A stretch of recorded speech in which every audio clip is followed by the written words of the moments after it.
Your fan weather forecast brought to you by Habish, and Rotier. Partly cloudy conditions this morning with a high of 57 degrees. It's currently 33 degrees here in Milwaukee.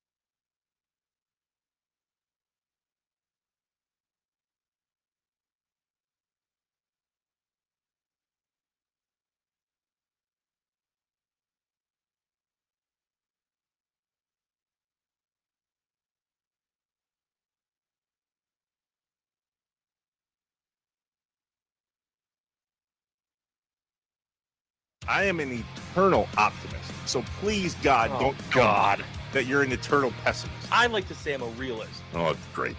We're going to get along great. This is going to be great. This is Inside Wisconsin Sports with Trevor and Josh.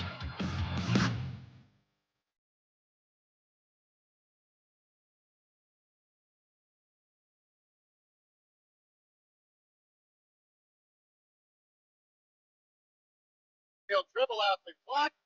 And what a dominant performance for the Wisconsin Badgers tonight. They flat out dropped the hammer on Michigan State. The 10th-ranked Spartans go down, and we've got a court storm at the Kohl Center in Madison. Dominant performance indeed. Good morning, Wisconsin, and welcome into Inside Wisconsin Sports with Josh and the birthday boy today. Oh, Tommy Wirtz. Happy birthday to The Weeknd and Ice-T. Those are famous birthdays on February 16th. Which you've known for years because it is also your birthday. It is, yeah. Tommy filling in for Trevor Thomas this morning, and Tommy celebrating his 20th birthday. One more year. It's got the road test today. Yeah. Just so close. I can almost vote. Yeah, it's awesome. It's awesome. Do you care to share? 26. There you go. 26 today. 26 years young for Tommy. Yeah, I'm off my parents' insurance officially. That's where I'm at. I think that's the last milestone until 30. It's all bad things in Tommy's mind. Nothing. His birthday. He's 26. He's like, yeah, it's all over. Yeah. It's all over. Hey, you asked me where I slept. Yeah, that's the big breaking news of the day, if there was any. Tommy Wirtz did not sleep on the couch in the studio last night. Yeah, I had a great weekend. I was so tired, so I fell asleep early yesterday, and I set alarms, was ready to go, and I woke up at home and drove to work this morning, as opposed to anytime I worked this morning show, just crashing on the couch here. So, yeah, I'm it's so 25. It's so 25 to sleep at work. So I'm leaving that in the past to new beginnings. Yeah, very proud of you. Cheers. Very, very proud of you. Happy birthday, pal. I want all show long, I want people on the Nicolay Law Fan Talking text line to wish our boy Tommy a happy birthday. He is here. He is filling in. He is filling in on his birthday. There are a lot of people, myself included, who go, yeah, it's my birthday. I get one day a year where my wife's not she's still mad at me, but she can't just go all out at me. And it's my birthday. I'm not also working on that day. Tommy goes, it's my birthday. I'll fill in for other shows. That's fine. That's dedication. We appreciate that. Yeah, I'm a work on my birthday kind of guy. Yeah. Well, I'm glad. For me personally, selfishly, it would have been rough otherwise. I'm glad that's the case. Sparky was like, we're not going to make this happen. And then all of a sudden it was like, well, Josh asked if you'd work. So then I was like, okay, I got you. Yeah. Well, and I was like, we're going to have fun. We're going to have fun for Tommy on Tommy's birthday. And man, what a weekend for the Badgers. Yeah. You heard it there, Matt LePay, Badgers Radio Network. Just not only beating up Michigan State, but just crushing them. Yeah. It was ridiculous. Badgers have a great resume, man. I think that they officially punched their ticket with that win over Michigan State. Not that it was really in jeopardy until then. There, but this team, now it's all about getting off that 8-9 line. You don't want to be an 8 or a 9 seed and then have to play a 1 seed right away after. But I guess if you're the Badgers, you play up to your competition anyway. Now 3 top 10 wins on the season. No one else has 3. Greg Gard has 6 top 10 wins now over the last 2 years. We're going to talk about him a bunch during this show. But in the beginning here to play catch up, hell of a win over Michigan State. Yeah, and as we always do, or should, for Let's Play Catch Up, we start with the Green Bay Packers. Where thankfully nothing happened. No, nothing. Nothing happened over the weekend, and I'm glad, because the only thing that's really been happening now is either you seeing reports of things staying the same at 1265, which is frustrating for me, or more coaches being picked off and going somewhere else in the NFL. Are we in line for maybe one of the most boring Packer off seasons imaginable this year? Because it sure seems like they're in this boat of run it back. The injury situation, obviously, everyone knew what happened. They lose the defensive coordinator, Jeff Hafley, to a head coaching job, but they get a different head coach to come in and be the guy now with Jonathan Gannon. There hasn't been a whole lot coming out of 1265 in a while, it feels like here. Yeah, but the thing is, I'm kind of glad. I'm glad. I'm like, that's fine. I don't need any more shakeups because I don't trust that they're going to be shakeups that I'm excited about. You don't trust that they're going to fix the shakeups. Correct. Yeah, that's what it is. Right. So you're like, at least stay in the boat of mediocrity that you're at, as opposed to getting worse. Yes, that's right. Okay. So we go on to the Brewers. And the Brewers made Gary Sanchez official. That was the first thing, which we already knew, but I guess in today's day and age, it's kind of like the same as like a relationship. Is it Facebook official? Is it social media official? Did we see the official report? Because we have so many insiders with their league sources breaking the news before anything is officially official. And then we saw that Gary Sanchez officially back with the Brewers, and not just in like a hope you can prove it in spring training, but it seems like he's going to be the backup catcher all year long, essentially, right?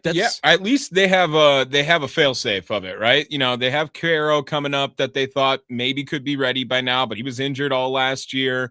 It at least gives him some sort of buffer period. It's not a huge deal for Gary Sanchez, right? They're paying him under $2 million a year, and if they want to get rid of him, they can eat that money and go out and get Jefferson Caro up here to be that backup catcher. But now you give him some time. Plus, I'm actually pretty excited about the move of Gary Sanchez. I think his tenure in Milwaukee was fun. I think he's a veteran guy who you want to see. William Contreras, he catches more games than any other catcher already anyway. True. So the backup catcher doesn't really bother me in a sense. Plus, he's another guy with pop that if he's getting good reps at the plate, he can get some DH reps in too.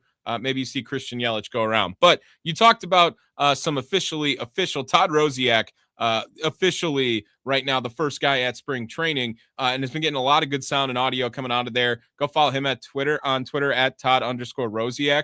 Over at the Milwaukee Journal Sentinel. He caught up with a couple of guys I wanted to play back here. First of all, Kyle Harrison, one of the newest Brewers, talking with Todd. 100%. You know, I think the first one for sure was, you know, I spent a lot of time in the Giants organization, so that one was a little bit more tough, you know, I'd say. So only spent half a year in the Red Sox organization. So I'd say, yeah, that's an easy way of putting it but getting used to it and just the business side of things. And I'm just happy to be here now. That's honestly it.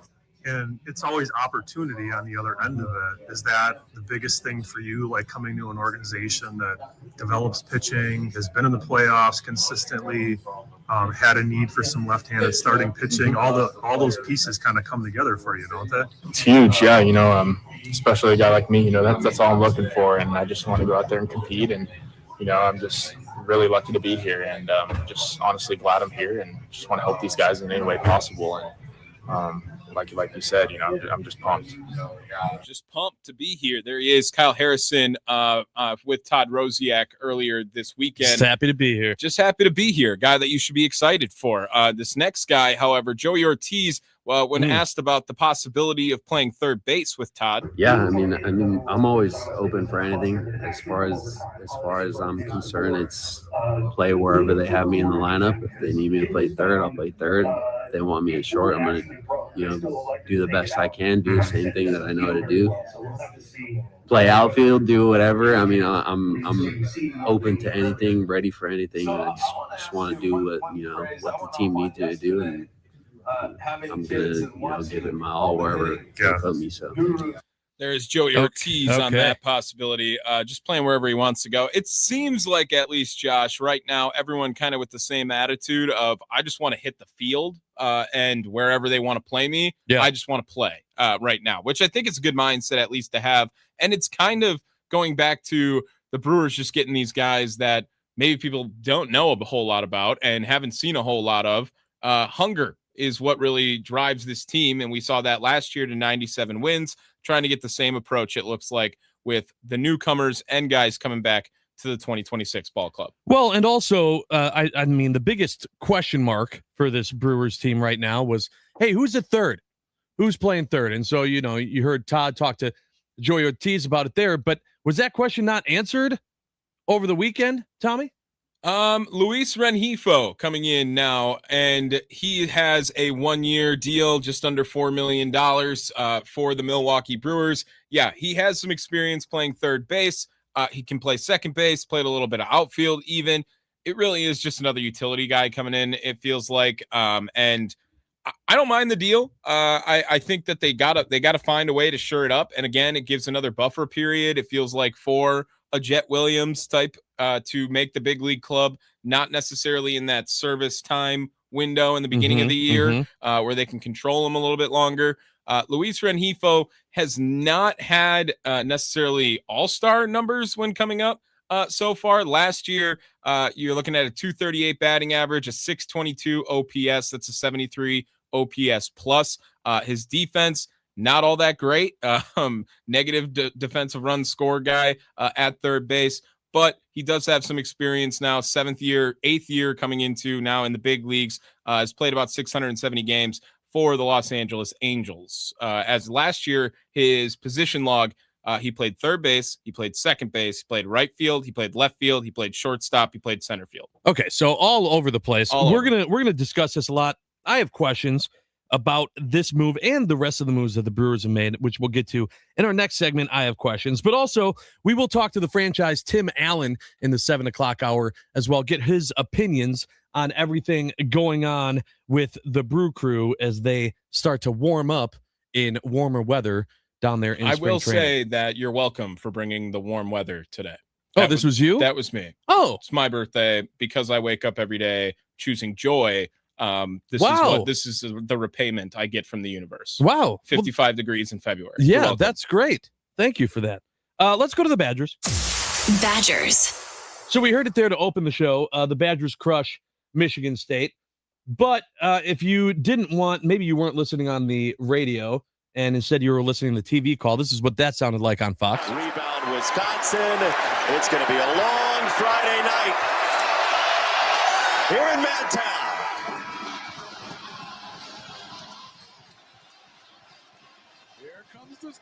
Jason.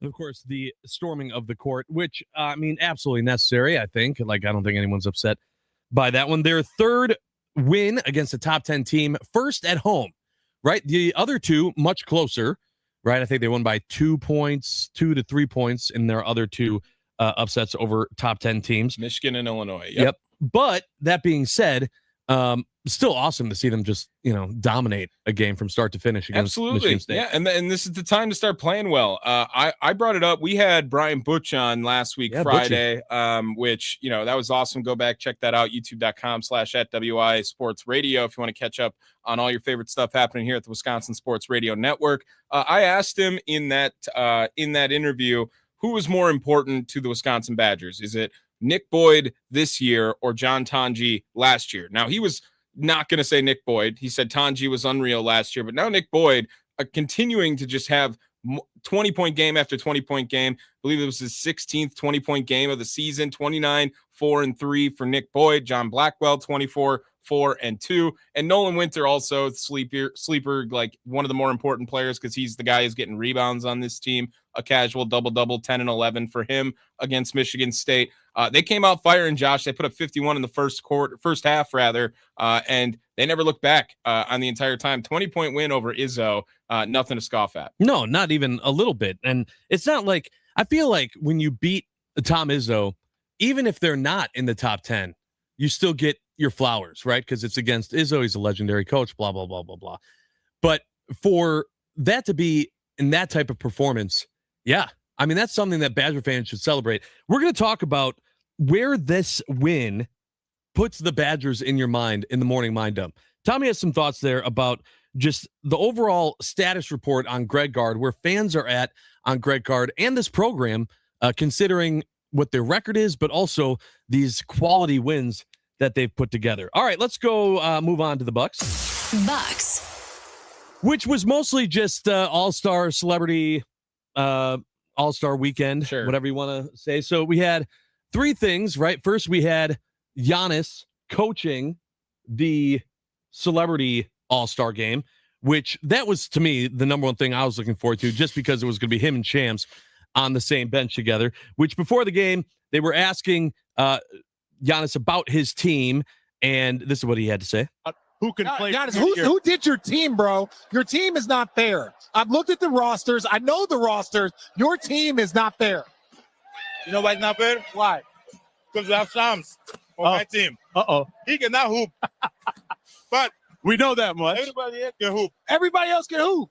Everyone can hope, but Shams. Here was my favorite part about that. First of all, he's eating popcorn as he's doing that. Right. But also, like, if you looked, and I don't know if it was a bit, but I saw nothing of them, like, dapping up. No. Or, like, it was legitimately just like, stay away from me. Good. That's how it should Yeah. be. Good. But do you think that this is a little like pro wrestling?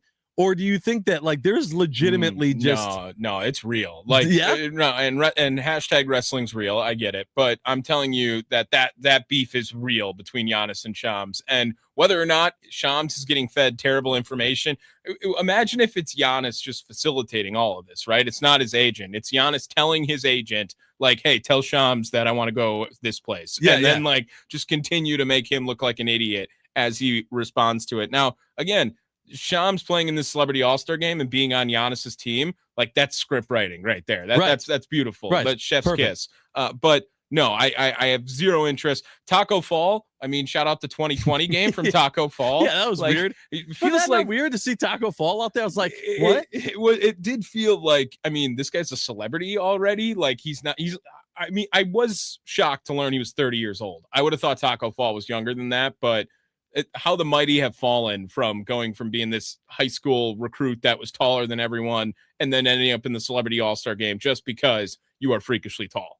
Yeah. In a sport in which all freakishly tall people play. And you've played. Yes. And you were there. Yes, you were Like, in that's the thing. NBA. Right. If you were a former NBA player and now you're going to be a celebrity, I feel like you need to be over 50. Yeah, Shaq. Yeah, Something right. like that. You got to Right. be Charles. Charles is playing. Something to that effect. We will talk more about the NBA All-Star game as well, because people had differing opinions on that. So look for that in the 8 o'clock hour of the show. Anything else? Anything else? Yeah, one of the biggest things that happened over the weekend, we like to talk about the Horizon League on this program, specifically because we talked to UWGB men's basketball head coach Doug Gottlieb, who was in Milwaukee for the second meeting of the two teams over the weekend. And UW-Milwaukee beat UWGB 75-72. But that wasn't the story, right? That should have been. Good game, close game. Suck it, Trevor. The Phoenix took care of the Panthers at Green Bay, and then the Panthers take care of Green Bay in Milwaukee, right? Okay, so you split it. You can go at it that way. But apparently, and I'll be honest, I did not watch the game, but Doug Gottlieb was very, very upset, very fired up, based on some of the calls that took place, and specifically calling out the refs. I need the league to explain to me why I got a technical foul when I did not curse. I was not demonstrative. I did not leave my box. All I said was, that's the same play as the other end. Okay? All we ask is that there's a fair game. That's what we ask. Okay, CJ O'Hara goes and gets an offensive rebound. Their player dives at his legs. CJ gets called for a foul. I need Donnie at the league and the new commissioner to explain to me the disparity in the officiating. That's what I need explained to me. I got no problem with their team, their staff. They played hard. They did what they do. They play tough and they play aggressive. I need somebody to explain to me, okay, how how just those two. There's others that I have massive issues with. Okay. Others that have matched, including every time we touched them, there was a foul in the second half. The last play of the game, just to get the ball, they're grabbing us and holding us. Okay, and I understand if you're not calling that, that's fine. You had the exact same play at both ends in the last play of the game. The exact same play. The exact same play. Can you get a tech after the game for swearing? So tons of people on social. I mean, I'll be honest with you. A lot of people backing him up, saying 100% that was true. Everything he was saying was true. A lot of fans of the Horizon League in general also saying, yeah, they need to fix kind of this issue going on with the refs. I don't know. I feel like that's a whole separate argument and situation. But I did think it was funny that it was like, as DG was explaining what he didn't do during the game, he was doing it all there during the presser, which good for him, man. I don't know. Like, well, I'm about it. As the guy who had to take the UWM heel turn with Trevor Thomas already, winning's a culture. He's having a great start over there in this year, DG. Great turnaround, but maybe one day he'll be a Panther. Maybe one day. As they're ahead of the Panthers in the Horizon League. I've been watching it all, but I got listen. I also, I'm all about the rivalry. Good the rivalry is Lundy, great right now. Yeah, Bart Lundy was. He talked a little bit about it after the game. Nothing too crazy, but yeah, Doug, you can't deny the fire and the passion that he's got right now with UW Green Bay basketball, and on top of it, put the programs on the map for in-state kids and everyone else. Right. I think just the more that Horizon League basketball is being talked about, the better it is for everyone. So whether it be because of the refs, controversial calls, UWGB having this, huge swing from where they were last year, it's all good. You got to remember, like, Horizon League basketball just is not, people aren't talking about it. And now they're giving them something to talk about, and that's exciting. Same thing goes for the Olympics. First of all, the quad god, Ilya is, that was rough. Oh, yeah. I think Jordan is the quad god, isn't he? But Ilya... Well, they literally called Ilya the quad god. Oh, maybe that's what because it is. he did, like, not the triple axle. He does, I'm like, thinking the quad of quads, axle. Yeah. The muscle. Yeah. Because Jordan's got ridiculous quads. I True. saw that coming out. True. But yeah, Ilya...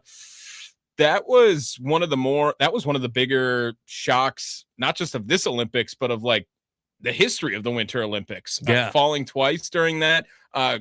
He did all his spins and it was working the quads, maybe, I don't know. And then just casually at the end still did his backflip, but knew like it was all over. It was from over. There. Yeah. He finishes 8th, was a surefire going to get on the podium, and surefire, it felt like gold medalist. But just shows you nothing guaranteed, right? Got to go out and do it. Yeah, so that kind of stunk. But the U.S. still doing things, specifically in hockey. The United States defeating Germany here today 5-1. They clinch Group C with a record of 3-0, and will await the winner of Sweden and Latvia. Yeah, so that was the men's U.S. hockey team beating Germany 5-1. It seems like both hockey teams are crushing it, which is great. Although, like, we're still in like the prelims, right? So now, we just got out of group stage. We just got out of that, and so it's like, all right, now there's a little bit more pressure. We'll see if that holds up. And then the biggest story, and how awesome is it for the state of Wisconsin? Jordan Stolz, the Kewaskum kid, continuing to be the human highlight reel, got his second gold medal of these Olympics, and we're going to have that, of course, in the most electrifying sound of the day. As I mentioned before, I have questions in regards to the Brewers and some of these moves that they've made. I feel like they've made enough moves so far during the offseason for us to take a step back and just look at these and say, all right, how are we feeling about this? We want your questions as well on the Nicolay Law Fan Talking text line, 414-677-1250. Tommy Wirtz on his birthday sitting in with me as Trevor is off today, and we appreciate you joining us as well. This is Inside Wisconsin Sports with Josh and Tommy today in for Trevor, and we are live from the Wisconsin Sports Radio Network studios, powered by the Potawatomi Sportsbook.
Yeah, we get kinky so tight. I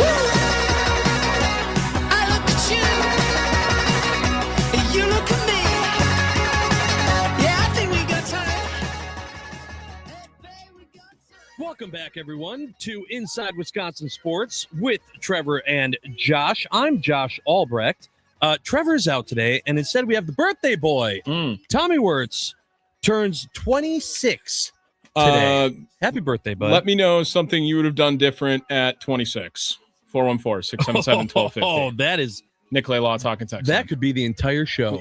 Yeah, I'm sure people like that stuff, right? Telling people what they should have done when they were younger. And I just work every day, so I don't learn anything. So I need the fans talking text line. Let me know what to do. All right, I'm going to give you mine quick here. Learn balance. Not like physical balance. Like physically balance? But like life balance. Because when I was your age, I was doing exactly what you are now, of just constantly grinding all the time. Mm-hmm.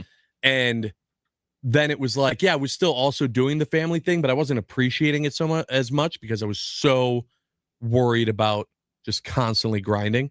And so you still need to grind to be in this business, but you got to make sure that you're mentally appreciating and focusing on things outside the building too. From the 414, happy birthday, Tommy. I just turned 50 today, so shout out to being 50, Hey. 414. Nice. Yay. Congrats. I mean, it's about Tommy today. You don't got to steal his thunder. Okay? It's okay. It's Jeez. okay. I'm not Mitch Nellis with my birthday. It could be anyone else's birthday too. No, I don't think so. Just Tommy's. All right. It's time for a segment we call I Have Questions. When things just don't add up, Trevor and Josh ask the hard questions or just point out how messed up stuff is. I only have one question. Can you fly this plane and land it? Surely you can't be serious. Do you view this season as a failure? You asked me the same question last year. What's the most important question the Badgers have to answer Saturday? This is a great question. Oh my God, this is a great question. It's time for I Have Questions on Inside Wisconsin Sports with Trevor and Josh.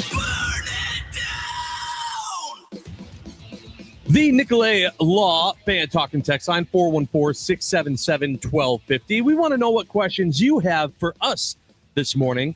Let's specifically the birthday boy. You know, if you're out there, you're like, man, I wonder at 26 what an answer to this would be. Let us know, or answer Tommy's question of what would you have changed at 26, and give that fatherly advice to Tommy on what he should be doing or focusing on at 26. Here's my question in the meantime, Tommy. So they make these moves, the Brewers. It started with Freddie, right? Freddie was the first domino to fall. Well, it started with Isaac Collins and Nick Mears. Well, that's true. Yeah. That's true. But if you look to if you go from there to the present and you look at the moves that the Brewers have made, has anything moved the needle for you? Has anything happened to where you go, okay, now I'm pumped for this Brewer season? Because for me, the only thing that has me there is everything that happened last year or beyond. The first thing that has me pumped for the Brewers is, hey, the baseball is back. All right, let's go. Yes, pitchers and catchers. I love baseball. And so the fact that it's back, that has me amped, but nothing specific about the team. And then beyond that, it's just, hey, this team won 97 games in the regular season last year. That's awesome. Let's see what they can do to build off of that this season. Those are the two main points. There hasn't been any roster move one way or another that has me going, yes, now I'm excited. It's not the argument of, did they get better? Did they get worse? It's just, is there anything that you are excited about more with this team based on any move that Matt Arnold and the Brewers have made? Based on the moves, I don't know. I'm that's still up for debate for me. And I think last year I wanted to be more judgmental of the moves that the Milwaukee Brewers made, and it ended up coming back and slapping me in the face when you have a season like Quinn Priester had, and when you have a second half like Andrew Vaughn did. Now, I look at the Brewers 40-man right now, and yeah, it's not a whole lot of guys that we haven't already seen before, right? There's Angel Serpa, Gary Sanchez coming over as well, and then any other small little moves and signings like Akil Baddoo or like another pitching prospect in Shane Drowan coming over. But I look at this and I think of last year with the Milwaukee Brewers, and I am just as equally excited this season because we saw firsthand what happens when you have the natural progression of a young ball player. And I go and I point to guys like a Bryce Terang and seeing what he figured out in the second half of the season to get a little bit of a power stroke and be even more valuable than he already was at the second base position. And I look at this Milwaukee Brewers roster going into 2026, and I think that's where I get excited. And I know that doesn't necessarily move the needle for everyone because you want to see the shiny new toy. But looking at a guy like William Contreras, who played much of last season with a broken middle finger on his glove hand, I can't imagine his season is going to be worse because he was unhealthy all of last year. I look at guys like a Sal Frelick and what you saw him start to unlock last year. Andrew Vaughn on what you can see. Jackson Chourio was unhealthy last year, and now he gets another full year. Garrett Mitchell, let's see what happens with him. The excitement does not come from this new piece that was added to the Milwaukee Brewers necessarily for me, but rather the pieces that are already here and how important they may become. Now, with that being said, I actually do really like, and I'm excited to see Kyle Harrison as well too, because it all signs point to him being the lefty that's going to get a shot to make that starting five. Okay, so the Kyle Harrison thing, we can focus on that because I'm with you on what we already have, right? I'm very excited about what we have and what they can do, right? Because these guys all proved themselves last year under Murph. I don't think that was a fluke, right? I don't think you do what you did 2 years in a row with Murph and then go, yeah, these guys are all flukes. Like, I don't think you can say that. My thing is, like, if you think back to, like, a team like the Philadelphia Eagles, right? A really good team. And then you go, gosh, the Eagles went and got that guy? Jeez. Or, I mean, take the Dodgers out of it because the Dodgers is by everybody. But when you look at a team that does really, really good, and then they make a push, they get that guy to take your excitement to the next level, that hasn't happened with the Brewers, right? We've seen this offseason, it's more of, okay, kind of, we'll see. We put our faith in Matt Arnold because we have no reason to doubt him. He's continued to be successful with these type of moves, but it just feels different. It's not bad. It just feels different. Like in 2011, I remember exactly where I was when they signed Zach Greinke, right? Like I remember where I was. That was a monumental moment of, oh my God, we are doing this. We are doing this. We just put the whole league on notice. Holy crap. And even that though, like everyone was mad Lorenzo Cain was leaving at that time. And then obviously he gets the reunion to come back in 2018, but there is always going to be the 50% in, 50% out crowd on any of these moves, I think, Josh. Yeah, well, and that's why I'm asking. That's why I have the question. Because I want to know, has anything that's happened this offseason moved the needle, or are you just still sitting in that pool of excitement from how the season ended last year? And the thing is that really there's no wrong answer here. I mean, it's still something to look forward to. I wouldn't understand a thought process of people being down on the Brewers after what they did last season. I mean, they didn't do that purely because of Freddie Peralta. Like, this team was able to do things, and I think they'll continue to do things.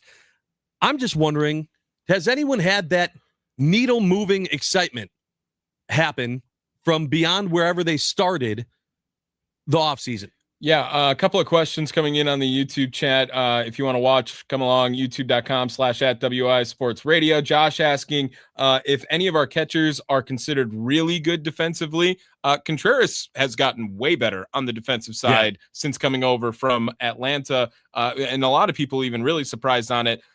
He like top 10 pretty much in every statistical category on the defensive side. I mean, he's not Patrick Bailey by any means, but he does a pretty good job being behind there as being the hitting first as catcher. And on top of that, though, I'm really wondering how many of these are going to go way down on the defensive metrics for catching, because as you know, ABS being implemented this year as well, too, which I don't know. I was hearing that like they're not going to show the balls, but they're going to show the strikes or something on that new ABS system. Like That's one of the worst things that happened to baseball in my mind, was putting the fake strike zone up on there. Oh, really? That is a take. Okay. Yeah. I love as a fan, like, well, as right, someone because you sitting can at just home. judge, and you could be, first of all, that thing's wrong every time they say it. Like, it is not accurate at all. It's close enough. It's like the first down marker, I guess, in the NFL. Yeah. But then it just is like, it exposes the umpire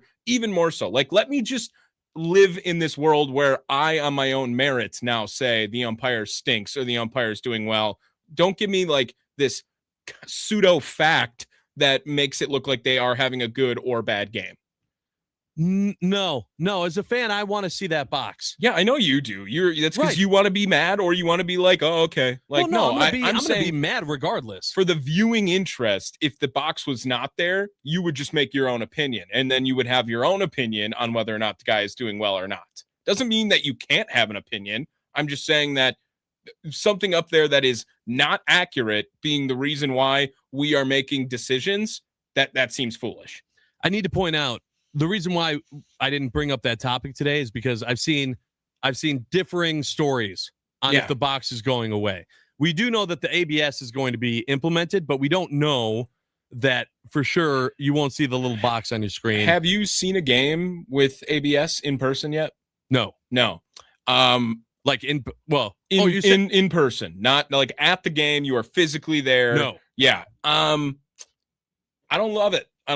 To be honest. I get why they're doing it, and on TV, totally fine, but it causes for breaks in the action, obviously, which is why baseball got rid of the step-off rule, why they implemented a pitch clock, why they made there's plenty of moves they've done to save time or to get rid of time so they can get through these games quicker. And if the umpire's having a terrible day, they retain all their challenges that are successful. So if you call a strike and it was a ball and you challenge it, well, then you don't lose that challenge. You get to keep that one. Sure. And if you have an Angel Hernandez behind the plate, like, you could have that happen 15 times in a game if you really want to. Right. I think it's funny too, because they sped up the pitch clock. They implemented a pitch clock to make the game faster. And now, depending on how things go, like, this is going to bring the game right back. Exactly. And right an in-person viewing experience, it's a little awkward. If you're a guy who likes to just go and hang out at the ballpark, maybe you won't notice any difference. If you are watching the game in person, you are like, oh my God, we're doing this again. Like, this is ridiculous. Get it together, Blue. Yeah, it's time to go get a refill. Yes. We go to the Nicolay Law fan talking text line 414-677-1250. The 920 says, nothing really has excited me. The Brewers are just hoping to catch lightning in a bottle 2 years in a row. I don't know that that's necessarily true. I understand. I'm not trying to tell you how to fan, but I don't know that this is catching lightning in a bottle. I think at some point you just have to look at the talent and go, yeah, this talent specifically under Murph, like, they're good. They're good. The difference is that, do they have the opportunity to be great? That's for me the difference. I'm not going to sit here and go, they got lucky and now they're going to try to get lucky again.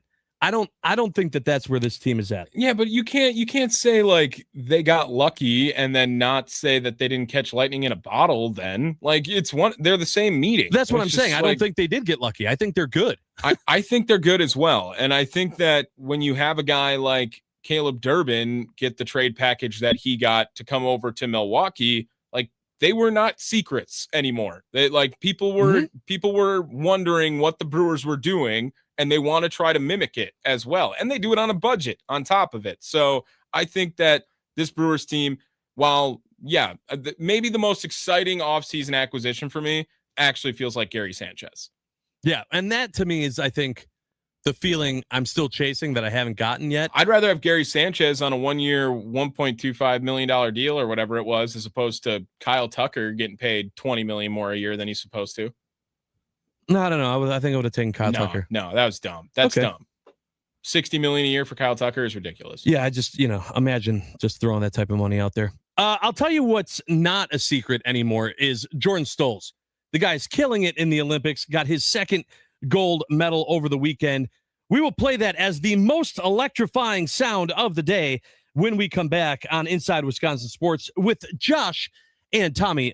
Tommy filling in for Trevor, and we are live from the Wisconsin Sports Radio Network studios, powered by the Potawatomi Sportsbook.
It's time for The most electrifying, sound of the day the most electrifying. on Inside Wisconsin Sports with Trevor and Josh. Brought to you by Best Electric. Learn more at bestelect.com. Don't stress. Connect with the best. I expect to see Stoles ahead of Yenning de Bow on the opener, but watch the lap of the Dutchman. He's going to have the last enter. He's going to get to chase the American for 200 meters. 9.5 for Stoles. Good enough to get him in the hunt, but he's still got to do it in the last 400 meters. Jordan Stoles out in front. Yenning de Bow will get the draft here as they cross over. These are two of the best 500-meter skaters in the world. De Bow making his move to the inside. Stoles looking to hold him off on the outside. They are so close here coming to the line. Jordan Stoles outsteps Yenning de Bow. 33.79, another Olympic record and the lead. And that call of Bill Spalding and NBC of Jordan Stoles winning his second gold is the most electrifying sound of the day, brought to you by our friends at Best Electric. Remember, no job is too big or too small for Best Electric. Don't stress. Connect with the best. Call them today or visit bestelect.com. I watched that live. Did see that one live. Jordan Stoles is the highlight reel of the Olympics right now for Americans. Speed skating is always fun to watch. I mean, that's one of the few like appointment TV in my mind, at least, of the Winter Olympics. I just love the idea of, hey, the Americans are favored to do this, and then we do it. Like, we crush it, right? And this was the one race where even Stoles said, it's kind of a toss-up. Like, he wasn't as, like, he really wanted to win the 1,000, and he won that, and he in an interview, he literally said, like, the pressure was kind of off for the 500 because he knew it was going to be a crapshoot, and he was just excited that he came away with a win, which is insane. And now he has 2 more to go, but the Kewaskum kid killing it. And Tommy, you actually were talking to me before the show about how Milwaukee is all in on watching Stoles in the Olympics, right? Yeah. There was recent Nielsen ratings that had popped out over the weekend. Milwaukee number 3 as far as markets go in viewership for the Winter Olympics, only behind Fort Myers, Florida, which we all think of winter sports when we think of Fort Myers, Florida, and Minneapolis. But virtually the exact same number that comes in with the shares and the rating number that pops out.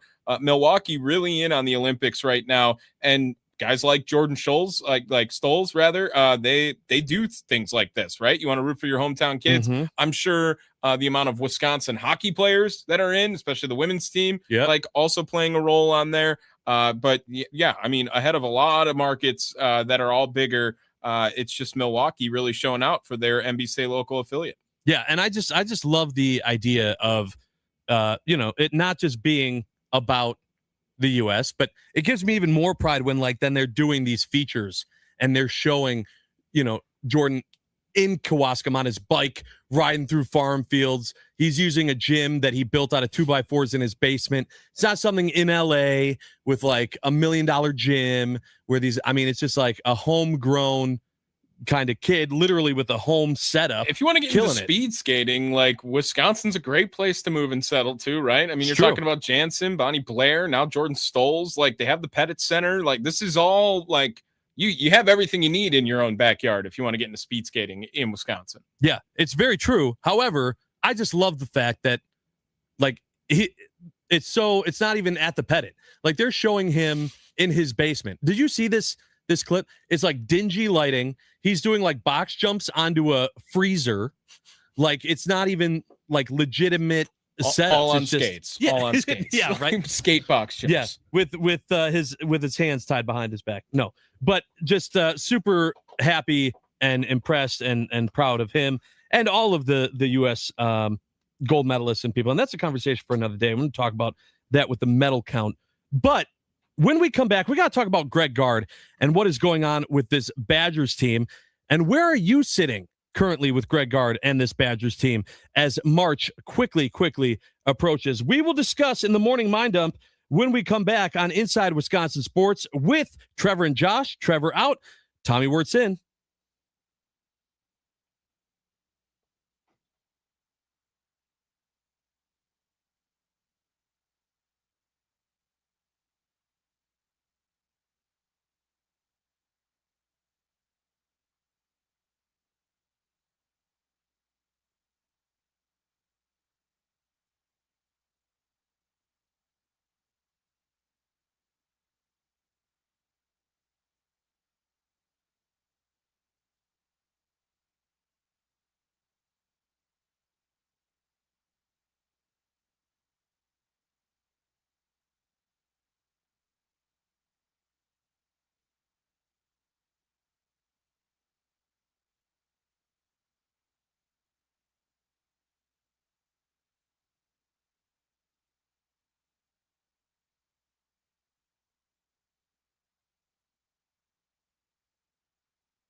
I am an eternal optimist. So please, God, don't tell me that you're an eternal pessimist. I like to say I'm a realist. Oh, great.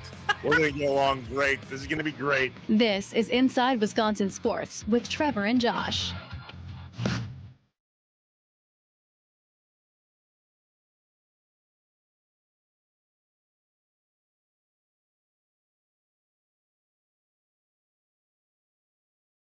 He'll dribble out the clock.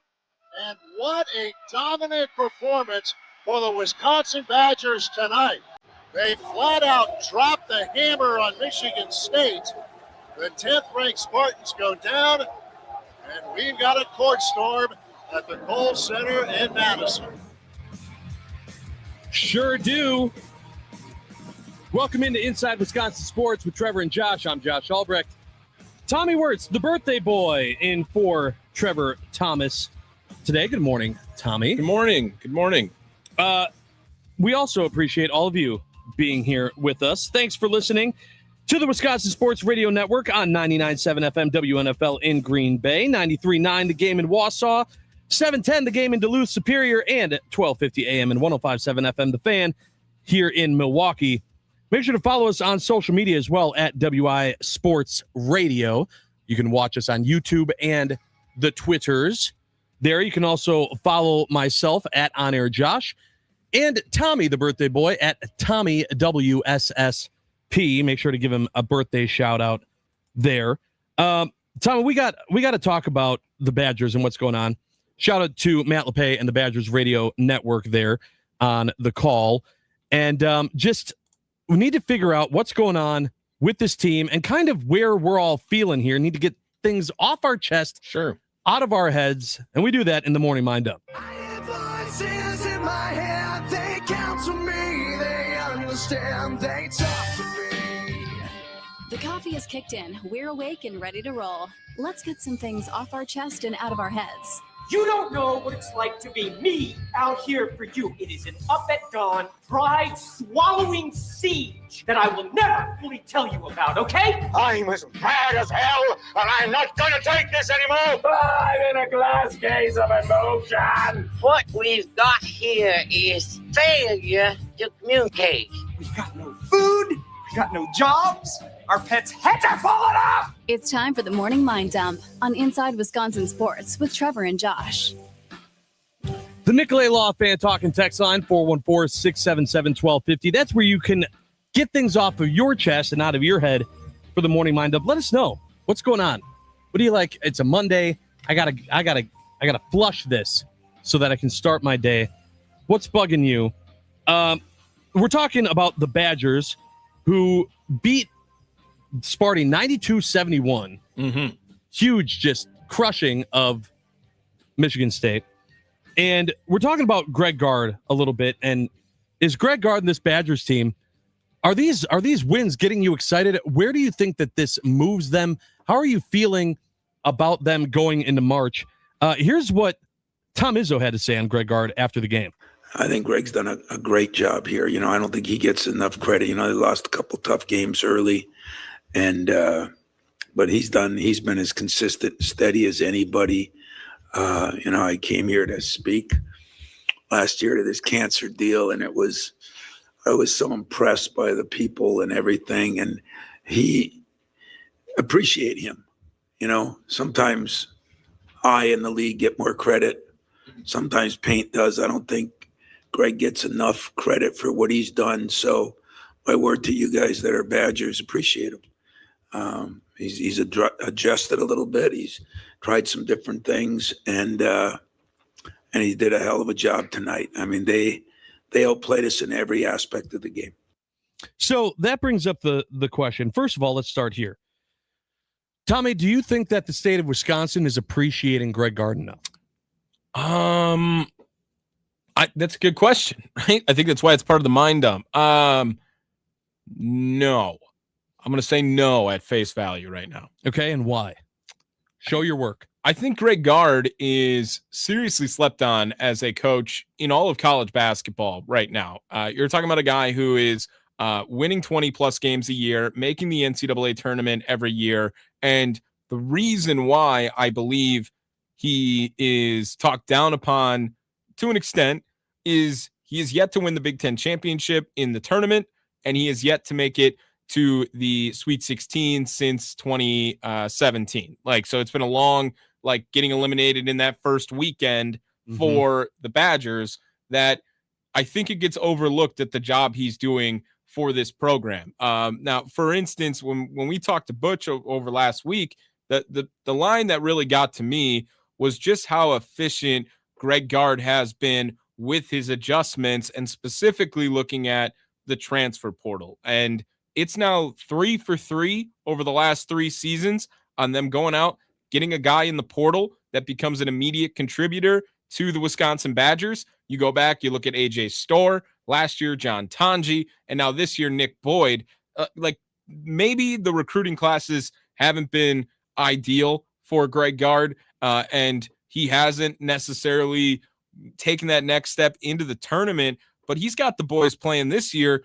Absolutely, they can be a Sweet 16 team in 2026 with how they've been playing now. They go up against these giants and they become the giant killers, whether it is against Michigan or Illinois, or in the most recent state, Michigan State.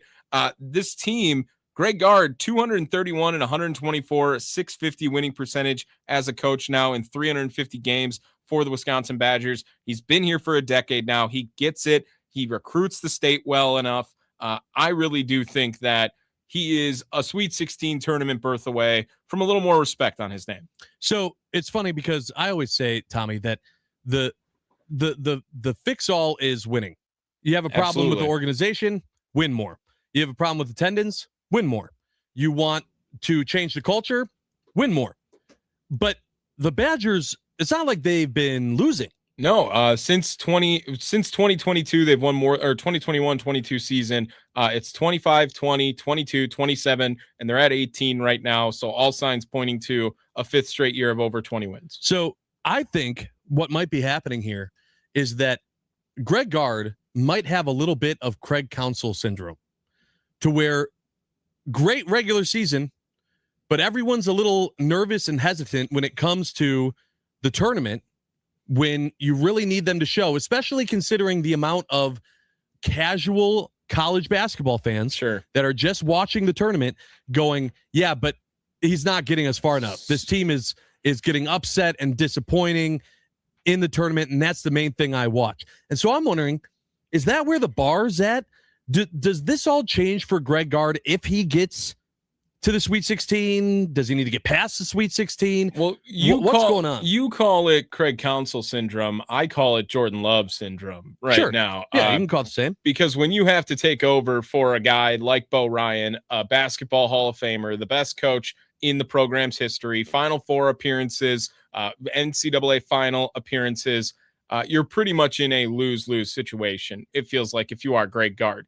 For what Bo Ryan did for that program in Madison, Greg Gard was never going to be able to live up to that hype. Now, however, he has sustained it, and I think that should be worth something as well, because other than a couple of outlier seasons in 14 and 15 with the NCAA tournament, like, the Badgers were always just like, let's get out of the first weekend, right? And then after that, whatever happens, happens. They got lucky, and they were very good, not just lucky, but they got some lightning in a bottle with those Kaminsky and Decker and Nigel Hayes and Bronson Koenig and Josh Gasser. Like, that team had, a foundation that was very good, that it ended up all clicking in a couple of seasons. Greg Gard is having to try to establish that foundation with one-offs every year. It's AJ Storr for a season. It's John Tanji for a season. And now John Blackwell comes back, and he has played a very big role for this Badger team this year. But they also went out and got Nick Boyd, who's a guy who just continues to have big game after big game in all of these for Wisconsin. So I think that it's 2 different games. It's 2 different sports. It's 2 different job descriptions now. And while the NCAA tournament success hasn't necessarily been there for Greg Gard, it really hasn't been expected in most of these seasons until the back half of the year. And his teams get better as the year progresses, right? They've had a couple of bad losses this year, looking at USC, looking at them getting screwed out of Indiana. Yep. Like, now they have a chance to show that they're not afraid of anybody. anytime they go. And that has to be a testament to Greg Gard, making the boys believe with 3 top 10 wins on the season. Yeah, I think that it still comes down to the tournament, though. Like, Bo Ryan had back-to-back Final Four It comes appearances. down to the tournament for Kentucky. It comes down to the tournament for Duke. I think that's because you brought up Bo Ryan. I think because he was there, I think that the fact that Greg Gard has not been there, that's what people remember about. Well, he hasn't in a while, at least. Well, sure. But I'm saying, like, that is the difference. I think that's the difference. I think that's what sets, like, a Tom Izzo apart, is, like, even though, like, you always see Michigan State, even when people go, oh man, they had a terrible season. They're just putting them in because Izzo's there. And then those teams win games in March Madness. Sure. Right. But that's what people remember. That's what people talk about. And I think that's the crux for Greg Gard and his teams, is that, to your point, they get better, but then they're an early exit in the tournament. And so I'm wondering, is that the bar for Badgers fans? It's not about how they're doing right now. These wins are exciting, but fans are just still kind of guarded against Greg Gard. They're kind of hesitant to go all in because they need to see that proof in March Madness. They need to see them be able to make it that far, because, to your point, it is different than what Bo Ryan had. Even if the Badgers make it to the Elite Eight this year, right? Final Four, who knows? They're not going to have this team next year. Right. It's completely different. You can't build a roster and then continue building a roster in college basketball anymore. Well, we've seen that with the resources that football is using too, right? I mean, everyone was excited when Luke Fickell came in, and everyone thought it was the top 25 job. And sure enough, like, the money probably means it's not a top 25 job. And I can't imagine the basketball program is getting more money than the football program is to try to compete and go out and spend some money on talent. And Greg Gard has continued to showcase that he can do more with less. He has, during this tenure of Luke Fickell, especially, like, he is hitting the transfer portal, and he is hitting on those moves in the transfer portal right now. That's not something Luke Fickell can say during this stretch. Absolutely not. Absolutely not. I'm just saying, I'm curious, and I want to know from all of you out there listening right now on the Nicolay Law Fan Talking Text line, 414-677-1250. Where are your thoughts on Greg Gard and this Badgers team? What does Greg Gard have to do to make you say, hey, we are damn lucky to have him? Because I feel like right now in the state, we definitely feel that way about Pat Murphy. Right. We feel that way about Pat Murphy. We look at Pat Murphy like he is ours. Don't touch him. Correct. I don't feel like we look at Greg Gard that way. Greg Gard has obviously had a roller coaster of a career as the head coach of the Badgers. There were plenty of times when hashtag Fire Gard was trending, and now we haven't seen that. Haven't seen that in a while. I would argue that the coach I feel that the most about after Pat Murphy is Greg Gard. Right. But I still He's feel like ours, don't touch him. I feel like it's way lower. The gap is, it's Wayne Gretzky, the rest of the NHL players of all time level. I mean, like, I understand that, but I mean, there were people trying to argue that Greg Gard wasn't the best college basketball coach in the state last year after what Shaka Smart was doing with Milwaukee, or Marquette rather, and look at what's going on with him now. Like, Greg Gard is severely underappreciated, I think, and not just in the Wisconsin landscape, but in the college basketball landscape in general. All right, so let me ask you this, Tommy, because it seems like you are kind of going against what I would say is the Wisconsin status quo on feeling about Greg Gard. If Greg Gard does not make it to the Sweet 16 with this Badgers team, do you think that he still gets flowers for this season? I mean, if they're on that 8-9 line and they lose to Arizona in round 2, like, yeah, I mean, he's not supposed to win that game. He's just not. Well, but why not? Look, the seeding, the resources, the regular season. We've seen this Badgers team more than any. They've won games against top 10 opponents more than any other team, girls or boys. Yeah, in NCAA D1. So how am I supposed to look at this team and go, they can't hold their own against anybody? I don't care what the upset is. They should be an upset machine in whoever they face this year. Well, they got to get more big play. They have Nolan Winter who does his thing, but he's got to have 10 rebounds in a game in order for this team to really go at full strength. It feels like, Josh, I just think that Greg Gard is executing. It's not like a baseline of how to be an NCAA coach, but it's like baseline on how to be a good NCAA coach. And he continues to make the tournament, continues to have success in the regular season of the Big Ten. He makes deep playoff runs in that Big Ten tournament all the time. That gets their seeding into a much better spot. And this year, he's won 3 games against top 10 opponents, just like he did last year against top 10 opponents too. He is a guy that is underappreciated in the college basketball landscape. And I really do believe that with the resources given, like he's going way above, kicking outside his coverage big time with the success with this team. Looking at how much money do you think Duke is spending on basketball? Sure. How much money is Kansas spending on basketball? There's no way Wisconsin's even in the same playing field of these guys, and he still continues to go out and at least get you excited for March Madness when talking about Badger basketball. And listen, for the record, I'm 100% with you. Okay. I'm 100% with you, but I still think it also comes down to what happens in that tournament. Well, and the Nicolay Law fan talking test. Sorry, go ahead. I want to get to a few of these here. So 920 says Greg is the perfect man for the Badgers job, and the way we have to do things to win here. That goes to your point of talking about how they're not a blue blood. They don't have, the blank checks that some of these other programs do. The 414 though says Greg Gard needs to get to the second weekend this season, or else this season is a failure. Wisconsin hasn't been to the Sweet 16 since 2017. That's Jeff in Fox Point. Yep. Right. So that's what I'm saying. It's like you can celebrate these big wins, but if they don't make it to the Sweet 16, I don't think that a lot of fans are going to care. My mom's calling me. Should we answer it on air? Oh boy, can we? I can tell her. All right, you pre-screen her when I read this one from Ziggy. All right. Ziggy says Tommy's right. Gard is severely underrated. He could have a Bo Ryan career of making the tournament and having a run at the Sweet 16, and he's doing it in the NIL era. Right. And we talked about that. It's different. It's just different having to approach college basketball this way in comparison to the way that Bo Ryan had to. And I do think that it's a little interesting because I think some people thought that in the NIL era, you were going to be able to get more people to stay because you were going to be able to pay them to not go to the NBA. That was what it was you saw teams like Duke and Kentucky that were all freshmen, and then 4 of the 5 were done after their freshman year because they would go into the draft. And so this is a problem. Kids aren't staying in college basketball. They're going to the NBA. And that was the whole argument. Now you brought in NIL, and it was kind of like, okay, yeah, now we're paying players, but now will they stay here?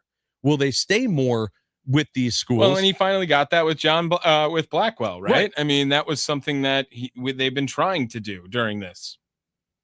Do we have your mom? No, she just sent the video instead. Okay. So it's all good. But all right. Yeah, it's a happy birthday. Of Yeah, course. well, good. Hey, in case you didn't hear, it's Tommy's birthday. Make sure to give him a shout out. His big question for everyone today was he turns 26. He wants to know, for everyone listening out there, what would be your advice of things that you would change from where you are now that you would tell 26-year-old you and instead tell it to Tommy? What's that fatherly or motherly advice that you would give to Tommy? We'll find out what Tim Allen has to tell you for a little bit of fatherly advice and talk some Brewers baseball on the other side when we welcome the franchise Tim Allen to the show. This is Inside Wisconsin Sports with Trevor and Josh. I'm Josh Albrecht. Trevor out today. The birthday boy, Tommy Wirtz, in for him. We are so happy that all of you are here with us as well. And we are live from the Wisconsin Sports Radio Network studios, powered by the Potawatomi Sportsbook.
2-1 to Rengifo, has a chance. Get going, and gone. That was mammoth by Rengifo. It's good to see him getting hot.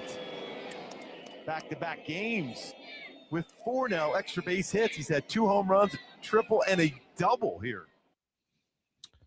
A little highlight of the Brewers' new third baseman, ? Luis Rengifo, formerly with the Angels. It's time to talk a little bit of Brewers baseball. We bring on the franchise, Tim Allen, joining us on the Wisconsin Sports Radio Network guest hotline, powered by Gruber Law. One call, that's all. Timmy, you're joining me and the birthday boy and your co-host on Hot Stove Weekly, Tommy Wirtz, filling in this morning. Well, happy birthday. Your 22nd birthday? That was my guess, too. 26 today. 26. I know. We're getting them all out. I said I can vote finally now. I said I can drink now. Yeah, it's the whole all the other ones. Yeah. I'm gonna ride the young guy as long as I can at this place. Because I'm assuming one day I'll be the old guy working in this industry. If you're lucky. At some point, I'd like to just remain the young guy. So my plan is to first never get old, and B, just ride the young guy way. It's funny how that works out, Tommy. It's just funny as the weeks and months and years go by, you tend to get older. I'm no expert, but I'm pretty sure that's how it works. So the big thing that Tommy's looking for his birthday today, Tim, is he wants advice of what you would advice you would give yourself at 26. He wants you to give that to him. Do you have any advice you would give 26-year-old Tim Allen? All right. So it doesn't cost you anything to be nice. Okay. I already said that the weather was because of me, because I choose joy every morning. So we're doing all right. Yeah, all right. Humble brag. You don't need a reason to show a little class. Okay. I could probably work on that one. On that. Hygiene is just something really simple that's just written into everyone's lives. Is this like personal shots at me now, or are you dirty at 26? Just trying to stay ahead of this thing. Okay. Years ago in the same studio here, I would fill in on the midday show, and neither one of the 2 morning guys took a shower before work. Yeah. Whoa. Okay. You don't need a reason, again, to have a little hygiene in you. It kind of resets things a little bit. And then finally, just keep pinching yourself and just have fun, man. Just be an optimist and always be happy and fun. And yeah, we're all going to have challenges along the way for sure. But I mean, just be happy. Look what the Brewers are doing. I mean, that is amazing. Yeah. You could go, we want to win a World Series, and when can we have that? But you could also look at, wow, they've just won 3 straight division titles. What are we doing here? That's pretty cool. All right. Yeah. I mean, I wrote them all down. I was going to say, did you write that all down? Yeah, I got it. That was all great advice. All right. Thank you. Emphasis on shower. Got it. So let's talk about some of the moves that have happened since the last time that we talked, Tim. Mostly, right? First of all, Gary Sanchez, officially official. We talked about it a little bit of, his role being a backup catcher, and that's what it is. I don't personally think that you're going to, Gary Sanchez doesn't move the needle for me, but you're not supposed to necessarily have a backup catcher that's moving the needle. I want to know Luis Rengifo being signed. What does that do for you, Tim? Well, when we talked on Friday, we had thought that, well, maybe there's a third base move coming. Then I know Trevor may have wanted a splashier move than this, but this is not bad. This is $3+ million here. He had a little bit of a down year last year. I like the switch hitter and the versatility of Rengifo. So, 238 last year. I'm a big, I don't know about you, Tommy, Josh, but I'm not going to go hell bent on this, but I'm a big batting average guy. And I understand the metrics, deeper metrics and analytics play a part here. But I do think that we're starting a surge now of the return respect for a batting average. I think about 5 years ago, it was, who cares about a batting average? Hit 202. It doesn't matter. It's the other metrics that matter. I do think a batting average matters because, this is pretty simple. You have a good batting average. typically means your on base percentage is a little bit better. Just saying. But the batting average is a little concerning here last year for him. But the year before, look at the batting average. So he's put together some years, some pretty productive years. I like the move because of versatility and a switch hitter. I do. So, Tim, the big question leading up to this this signing, was who plays third. We talked about this bag of prospects that are in the minors and going to be at spring training. Does this signing, in your mind, clear up that question? Kind of does. At least it gives a starting point. I don't think we heard Pat Murphy just a few days ago saying, hey, going into the season, Bryce Terang is our second baseman, Joey Ortiz is our shortstop. And when you have guys play the full prior year at those positions, that's a good starting point too, is that those guys are written in. But anything can happen. Those surprises that come into a season come in good ways and bad ways. Last year, the bad way was all the pitching injuries. The good ways were, guys started to pop into play, and you'll have some good surprises. Wow, look at this. Look at what Bryce Terang did. Look at Bryce Terang's numbers. Yeah, I marveled at them earlier this morning, as a matter of fact. This dude is big. I mean, he is a really productive, inexpensive player. Now, that's going to change soon. Bryce Terang is going to get paid soon. But it's a good starting point for Rengifo at third base. That can change, though. Jet Williams, is that a possibility? David Hamilton's got some experience. The defense, I wouldn't say we're celebrating the defense at third base quite yet. But the versatility, who knows? I mean, there could be a rash of injuries in the outfield, and Rengifo ends up out in the outfield. We just don't know at this point. But Tommy, I'll ask you. I mean, is this an okay infield in your mind? Rengifo, Ortiz, Terang, Vaughn, Bowers combo at first. I think okay is the word, right? It doesn't necessarily make a splash signing for this Milwaukee Brewers team, but Tim.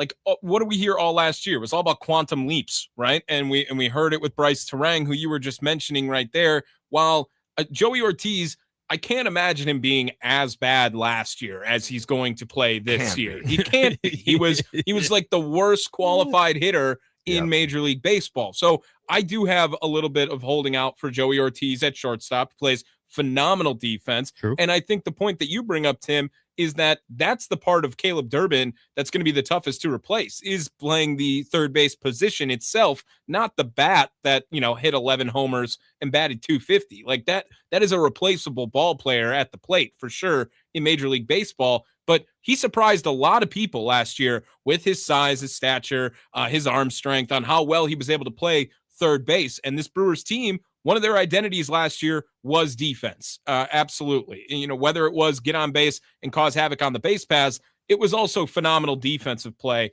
that would lead to some great pitching too. Tim Allen joining us here on Inside Wisconsin Sports. Tim, you had brought up the players and the natural progression of a ball player like Bryce Terang. Do you have anyone in mind that you're looking at this season that you're really excited to see another year of in a Brewers uniform because you like them as a quantum leap candidate, if you will, whether it is a pitcher or a hitter, just someone that you're really expecting to maybe have another big jump in 2026? Yeah. And as we've seen him play, I was just reading this morning too, 147 games in 4 years. So he hasn't even completed a full season. I know what you're going to say now. I know it. Do you? I think I know it. Yeah. It scares me. Well, it's a little risky and it's a gamble, but man, the talent is there. Just stay healthy for Garrett Mitchell, and we have something here. I think it's laying in the weeds there. It's a snake all coiled up and hissing. It's ready to go. Just stay healthy. I mean, I'm not going to shove all the chips into Garrett Mitchell, but you asked the question. There's a guy that I think is going to turn some heads this year, given health. And people can talk all day long about diabetes players or whatever. I mean, it's a controllable and treatable thing, and I'm not batting an eye that's not even an issue. It's just health overall. The shoulder got him, and it's just he couldn't stay on the field. So that's my guy there. And then I'll go back to Joey O. I'm going to be as positive as I can with young Joey Ortiz. And you're right that it's a bad bar to set when you say, well, he can't get worse. So I mean, the progression is going to go up. Look at his numbers though in late 24. Was it, Tommy? Josh, was it late 24 that he got on a little bit of an offensive run? Oh, and this just in, Joey Ortiz is up with the bases loaded again. Yeah, right. Yeah, there's a guy that I think skin crawl. I think I'm just going to stay positive, and maybe that'll be the magic elixir. I think that it's easier to stay positive on Joey Ortiz if you think about him having a short leash, because either he's going to play better or he's not going to be there. Okay. Right? You have enough guys waiting in the wings, right? We have 4 shortstops in the minors that I don't think that if he plays poorly through the first half of the season, he's still there. He did hit 307 in the month of May in 2024. He was 286 in April in that time. And then there really isn't anything too much to write home about. I mean, 247 in September, which is up from 195 the year before and 158 the month before, rather. Yeah. It's in him. Well, and that's all they're looking for, Tim, right? If you can get 240 out of Joey Ortiz, they're going to take that. Agreed. Yes. Agreed. But you have to get at least to that bar these days. You got to provide some offense. We can't do it with all, defensive and speed guys. I mean, at some point, you're going to have to score some runs here. And I think without a Freddie Peralta and with, some questions about Mizorowski, how good is he going to be start to start? Quinn Priester, can he repeat? I think you're going to have to score a few more runs at times. They're going to need some offense here. And they've got it. They've got a healthy Contreras. They've got Yelich on a 3,100 season. He's still just a dynamite player. He really is. It's surprising that he went into the doldrums for a couple of years there. And I was changing his jersey number to 43, meaning a 4-3 ground out. Just about every time he was up. But man, he's come a long way. I think the offense, is Andrew Vaughn real? The offense potential is there to score more runs. But on Ortiz, you're going to have to get about 240. This isn't the old days of baseball where it's okay. 215 for your shortstop, Jose Reyes back in the day for the Mets or whatever. That's just not good enough these days. We're talking to the franchise Tim Allen here on Inside Wisconsin Sports on the Wisconsin Sports Radio Network guest hotline powered by Gruber Law. One call, that's all. Last one for you here, Timmy. We were talking about earlier in the show just about, and it ties in a little bit about, has there been a move that the Brewers have made this offseason that has moved the needle for you as a fan? And I think about you a lot with this question because, we talked to you on the show right after the Freddie Peralta trade happened, and you were bummed because you were thinking about this coming season. And we're used to the Brewers thinking 2 steps ahead, trying to stay in contention and always have a team ready to all right, we're going to lose the next guy, but we have this guy ready to go. And you wanted them to make that move, make that splash. Has there been any move that maybe wasn't a splash, but that has moved the needle past how you felt just about where the team was with 97 wins? Oh my goodness. You got to point right to Reese McGuire. I mean, right there. The third string catcher. Yeah. Not the fourth, backup catcher. Maybe fourth. Yes. Yeah. Yep. He's over on the minor league side warming up. Nashville got a good one. Yeah. Got it. Yeah. Yep. Yeah. No, I was watching MLB Network last night or yesterday afternoon. They did a big package, audio video package on, it was the Week in Review. And it's a great show. It keeps everyone up to speed, Ozuna and Pittsburgh and all that stuff. But it did a nice package on Caleb Durbin and the walk-offs and the defensive play and just really highly touting him. That trade I'm telling you guys, may go down as the best trade Arnold has made. That trade was amazing. Tommy, you had mentioned Caleb Durbin's numbers. That's a replaceable player in numbers. And I don't mean to knock Caleb Durbin. He's our buddy, right? He's our guy. But it is replaceable. But Monasterio, Siegler, and Caleb Durbin, for what they got in return, Harrison's in the rotation right now, guys. Yeah. He's written in. It's a done deal. A young dude, controllable, a lefty. Turn Chris Hook loose on him. I love that deal. That's to answer your question, Josh. That's the deal. It's amazing. I agree with you, Tim. I love it too. Hey, you want to hear my dumb take for this Brewers team, Tim, real quick? Okay. I would start Miz opening day just because of the electricity.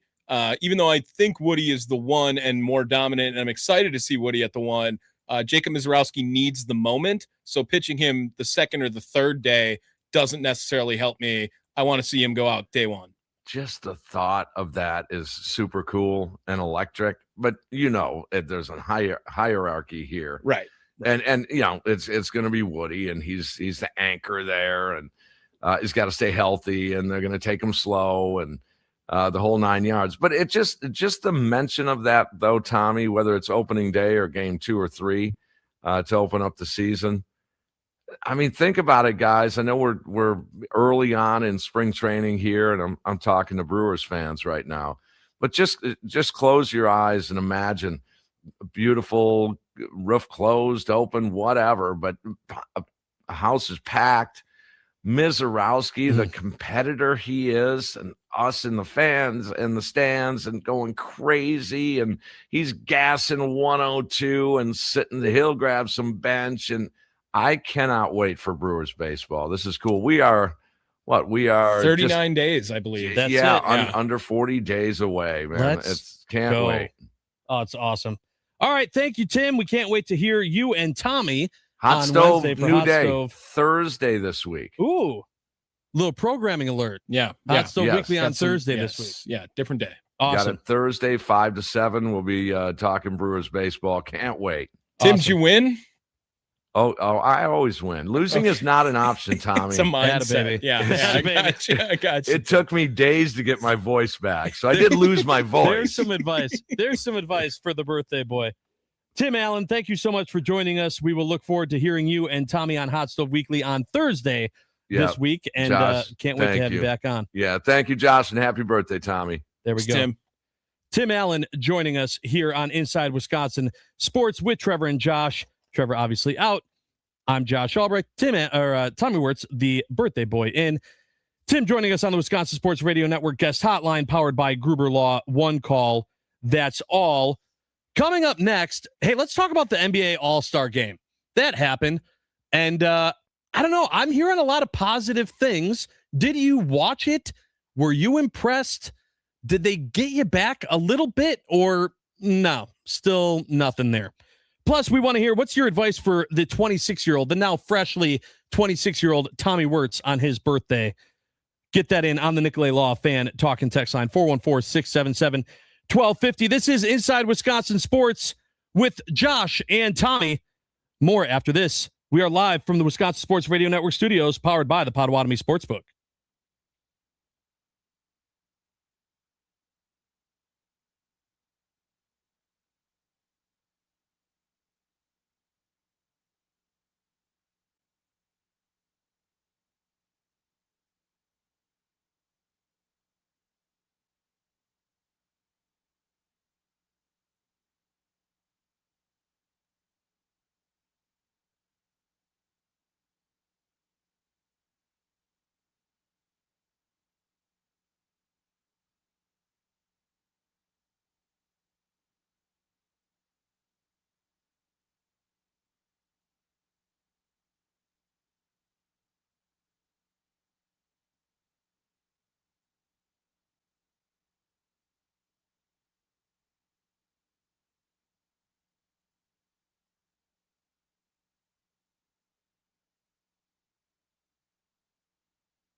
Right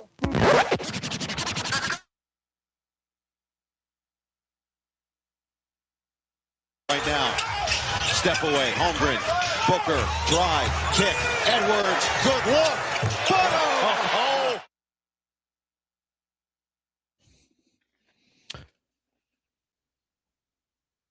Welcome back to Inside Wisconsin Sports with Josh and Tommy. Trevor out today. And I don't know if you're aware, but the NBA All-Star Weekend extravaganza happened just this past weekend. And I've heard some positive things, Tommy. Oh, wow, finally, about an all-star game. Yeah, AAA Dante here on the Nicolay Law Fan Talk and Text line, 414-677-1250. First of all, AAA, good to hear from you. Chimed in, he said, this was going back a little bit to his morning mind-up. He said, first of all, what bugged him was that the All-Star Weekend, the timing, he said that a lot of people missed probably half the three-point shootout because they didn't know it was on, because they had pushed everything up because of the Olympics. Viewership is going to be down because of the early time. Why did they schedule the week of the Olympics? He said the sad part is that the All-Star Weekend, besides the dunk contest, was actually pretty good, but that he thinks that the viewership is going to be down because of the early time. That's funny that he says that, because I 100% went to go turn it on, realizing, oh, it's over. Like after I went to go turn it on Saturday. Yeah. The festivities, at least. Yes. So, I mean, highlights, right? At the very least, we saw highlights of the All-Star game. Anything working for you to where you're going, hey, that was, I mean, it's a low bar for me, right? It's a low bar for any All-Star Pro Bowl game in our major sports right now. I think the formatting works. I think it plays to have the quarters be the games. I think they did play a little bit harder, but anyone else from there, I mean, the only guy playing defense was Wemby, and he was easily the most fun to watch during all of this, even though Ant took home the MVP because of obviously being a part of the winning team. But no, I'm in more of this, like, just make it even bigger of a joke and let's just get rid of everything. The 3-point contest is hard to not mess up. Like it's just, shooting threes. Dame winning that in street clothes is also just a testament to, like, these guys just don't care, I don't think, on top of it. Like it's fun. I guess it's really just a money grab, it feels like. And I don't know if it is ever fixable. I think this was a step in the right direction, and maybe that it was better. And this will probably be the format they adopt from here on out now, because what's the point of watching a game that ends 185 to 180 at the end of, or in the middle of February on some random Sunday? But yeah, I don't want to say like I'm poo-pooing, because I just am so indifferent on All-Star games, because none of them are good except the Frozen Four, or not the Frozen Four, but the Four Nations rather. And that'll never be recreated, because that's not a format, that's a mindset, right? The hockey guys are always going to play at full speed, and they're going to fight, and they're going to defend their country. Like the world versus US thing, maybe an interesting wrinkle, but then they ended up moving. Was it Norm Powell from like the US team to the world team? Like they literally moved the guy off of the USA team onto the world team, because it was like, we had an injury. So why don't you just come play over here? You played for Jamaica before. Yeah, I got you. I think it's funny too, because watching that, Wemby was definitely, you could tell he was putting effort out. Yeah. And I had asked you, I said, but this was his first one, right? Because it totally reminded me of Giannis playing in his first one, to where, the announcers, the play-by-play announcers were literally saying, I don't think Giannis understands what this is, because he was going way harder than everyone else. And so it was kind of, I was like, is this, first time fatigue, maybe of a little bit of, not necessarily fatigue, but of trying from Wemby. And now we'll see if next year that calms down too. And maybe we just need to have like first timers that don't understand. I just want the 20 tallest people they can find. Like, get Taco Fall out there. Yeah, well, they with, did. With everyone else who's 7'6" and up. They don't need any NBA experience. Let's just turn it into a total freak show. Yeah, just I want to see people that don't have to jump at all to dunk. Yeah, just standing dunking. Or they should like throw in Shams in the All-Star game. Like they need to put regular people against NBA All-Stars. Yeah, that would be terrible. That's a terrible idea. All right, I'll tell you what is not a terrible idea is having Mike Heller on. Mike Heller is joining us next on Inside Wisconsin Sports with Josh and Tommy here. He's going to talk about what's happening with this Badgers team, who are definitely making some noise. This is Inside Wisconsin Sports with Tommy and Josh. Trevor out today, and we are live from the Wisconsin Sports Radio Network studios, powered by the Potawatomi Sportsbook.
I am an eternal optimist. So please, God, don't tell me that you're an eternal pessimist. I like to say I'm a realist. Oh, it's great. We're going to get along great. This is going to be great. This is Inside Wisconsin Sports with Trevor and Josh.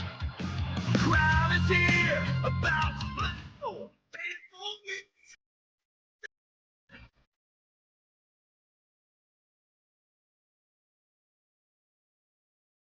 He'll dribble out the clock. And what a dominant performance for the Wisconsin Badgers tonight. They flat out dropped the hammer on Michigan State. The 10th-ranked Spartans go down, and we've got a court storm at the Kohl Center in Madison. Thank you, Matt LePay and the Badger Radio Network for that call of, them dropping the hammer, crushing Michigan State. Man, I love that so much. Matt LePay's so good, too. Shout out to him. Shout out to all of you joining us here on Inside Wisconsin Sports with Trevor and Josh. Trevor out. I'm Josh Albrecht. Tommy Wirtz, the birthday boy, filling in. Thank you. Again, we're looking for advice. Tommy wants to know, what advice would you give yourself at 26? And instead, give it to Tommy. Yeah, I'm just trying to be better you. Yeah. I mean, you're already better me, but be better you as well. Yeah, right. I know That's what someone meant. That's that what I can meant. talk Badgers, talk sports, and give you that advice. And that's my friend and yours, Mike Heller, who is joining us now on the Wisconsin Sports Radio Network guest hotline powered by Gruber Law. One call, that's all. Hi, Mike. How are you? Hey, Josh. Hi. Happy birthday, Tommy. Thank you, Mike. Good to meet you. Yeah, so Tommy. First time we're meeting, and it's on his birthday. I wasn't invited to a party or anything, just to this. Hey, guess what? No one was, Mike. It's totally okay. Yeah, even at 26, Tommy apparently is one of those guys. It's like, it's just another day. It's just my birthday. Like, Yeah, I it's have just my own another health day. insurance now. I have my own health insurance now, Mike. Yeah. Way to go. So, That's a big step. That's You're a party. adulting. That's we are partying just for that. Yeah. Before we get into sports, any advice that you can give young Tommy here that you would tell 26-year-old Mike Heller? Just don't spend too much time around Josh. Is good There it advice. is. I didn't know Josh at that age because we have an age gap too. But if you surround yourself with good people, if you spend time with good people, and so it's the opposite of my suggestion of staying away from Josh because he's good people. If you're around good people, good things happen, and listen to what they do, follow what they do, see what they do. Is that just too generic, sappy, like real life? Was I supposed to be? That's like, what that's what I funny or want. something there? No. I want literal advice for the young man. And I will say that I think it's a good advice about surrounding yourself with good people, because Greg Gard is surrounding himself with good players. Yeah. Transition. And I wanted to, Mike, talk to you about the big topic about this team. To me, isn't even what this team is doing, because what they're doing is impressive. I just feel like people they're appreciating it for what it is, but they're not enveloping the whole idea of what Badger basketball is, because they're just worried about the tournament, and they're worried about what Greg Gard hasn't been able to do recently in the tournament. Do you think the state of Wisconsin is appreciating Greg Gard enough? Well, I think the state of Wisconsin has this. And I'm not going to, Josh, you know how we go back and forth on this. I'm not going to tell anybody how to fan, but our fandom lives with the Brewers, the Packers, and the Badgers in the same way. We just accept and sort of expect the regular season. And we seemingly only judge on what happens after January 5th in the NFL, after Selection Sunday in college basketball, and after October 1 in baseball. Like, the rest of it doesn't count. And I look at what Wisconsin is doing, and they have to keep doing what they're doing, because so many people judge on what happens after Selection Sunday. And let's say right now they're a 7 seed line, Josh. If they're a 7 seed line, it means if they win their first game in the 7-10 game, they get a 2 seed in the second round. if they drop a couple games now and they're in the 8-9 game, if you win that, you get the 1 seed in the second round. Really tough to get to the second weekend.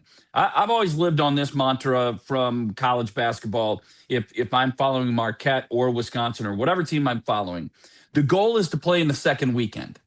After that, all bets are off. And I don't care if you're Kentucky. I don't care if you're Texas Tech. I don't care if you're Duke.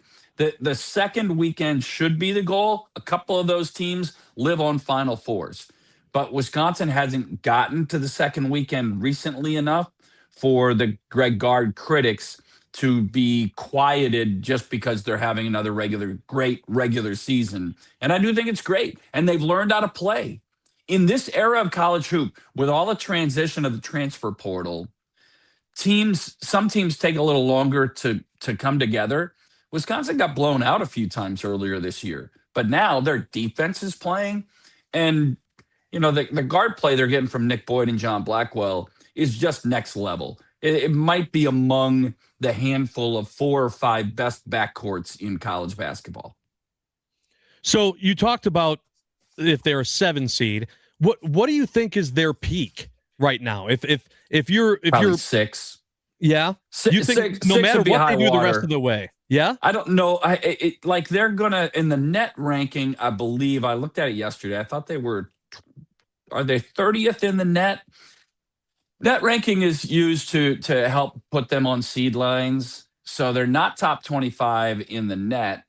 And just start to do the math. If there's 4 seeds per line, or you're going to be 6, 7, 8 if you're in the 30 range. So as of right now, Mike, they're 33 on that net line. 33. So that doesn't get you higher than a 7 or an 8.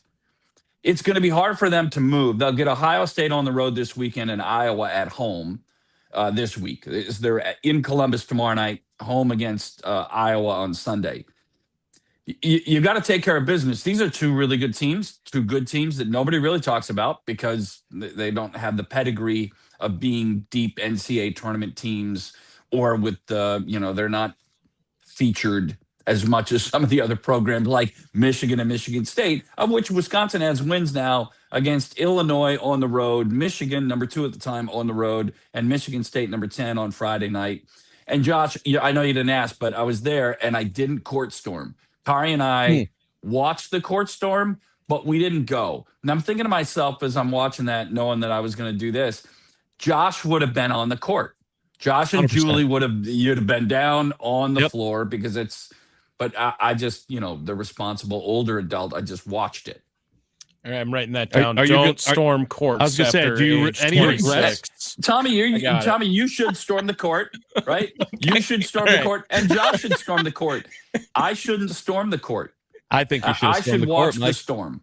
Yeah. Okay. Watch the storm. I think you should have been in the eye. The storm. Should have been in the eye of that storm. Well, Mike Holler joining us here on Inside Wisconsin Sports. Mike, are we spending too much time talking about the future of this Badger basketball team and not really looking back at this phenomenal week that they had, right? You go to, like you mentioned, Illinois on the road, Michigan State going up against Izzo. That's their best win all season on paper, really, because of how dominant it was against Michigan State too. Yeah. I know Michigan is 23-1 and it's the one, or 24-1 and the one is Wisconsin. So maybe it is, but they really were in control of that whole ball game. They put up 51 points in the first half of that one, 41 in the second half. Like, it's not about looking ahead. It's where Greg Gard has these guys right now, and the phenomenal play they're getting out of Boyd, out of Blackwell, out of Winter. Like, are we too much of like prisoner of the next moment on this Badger team right now? Well, 100%, Tommy, and that takes us back to what we were looking at last September for the Brewers.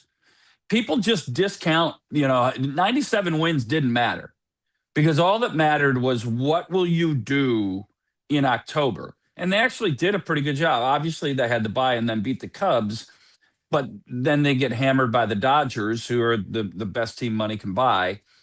So, people are always looking at next. If the Packers were 10-3 in the middle of December, all anybody's thinking about is January. That's how sports fans operate.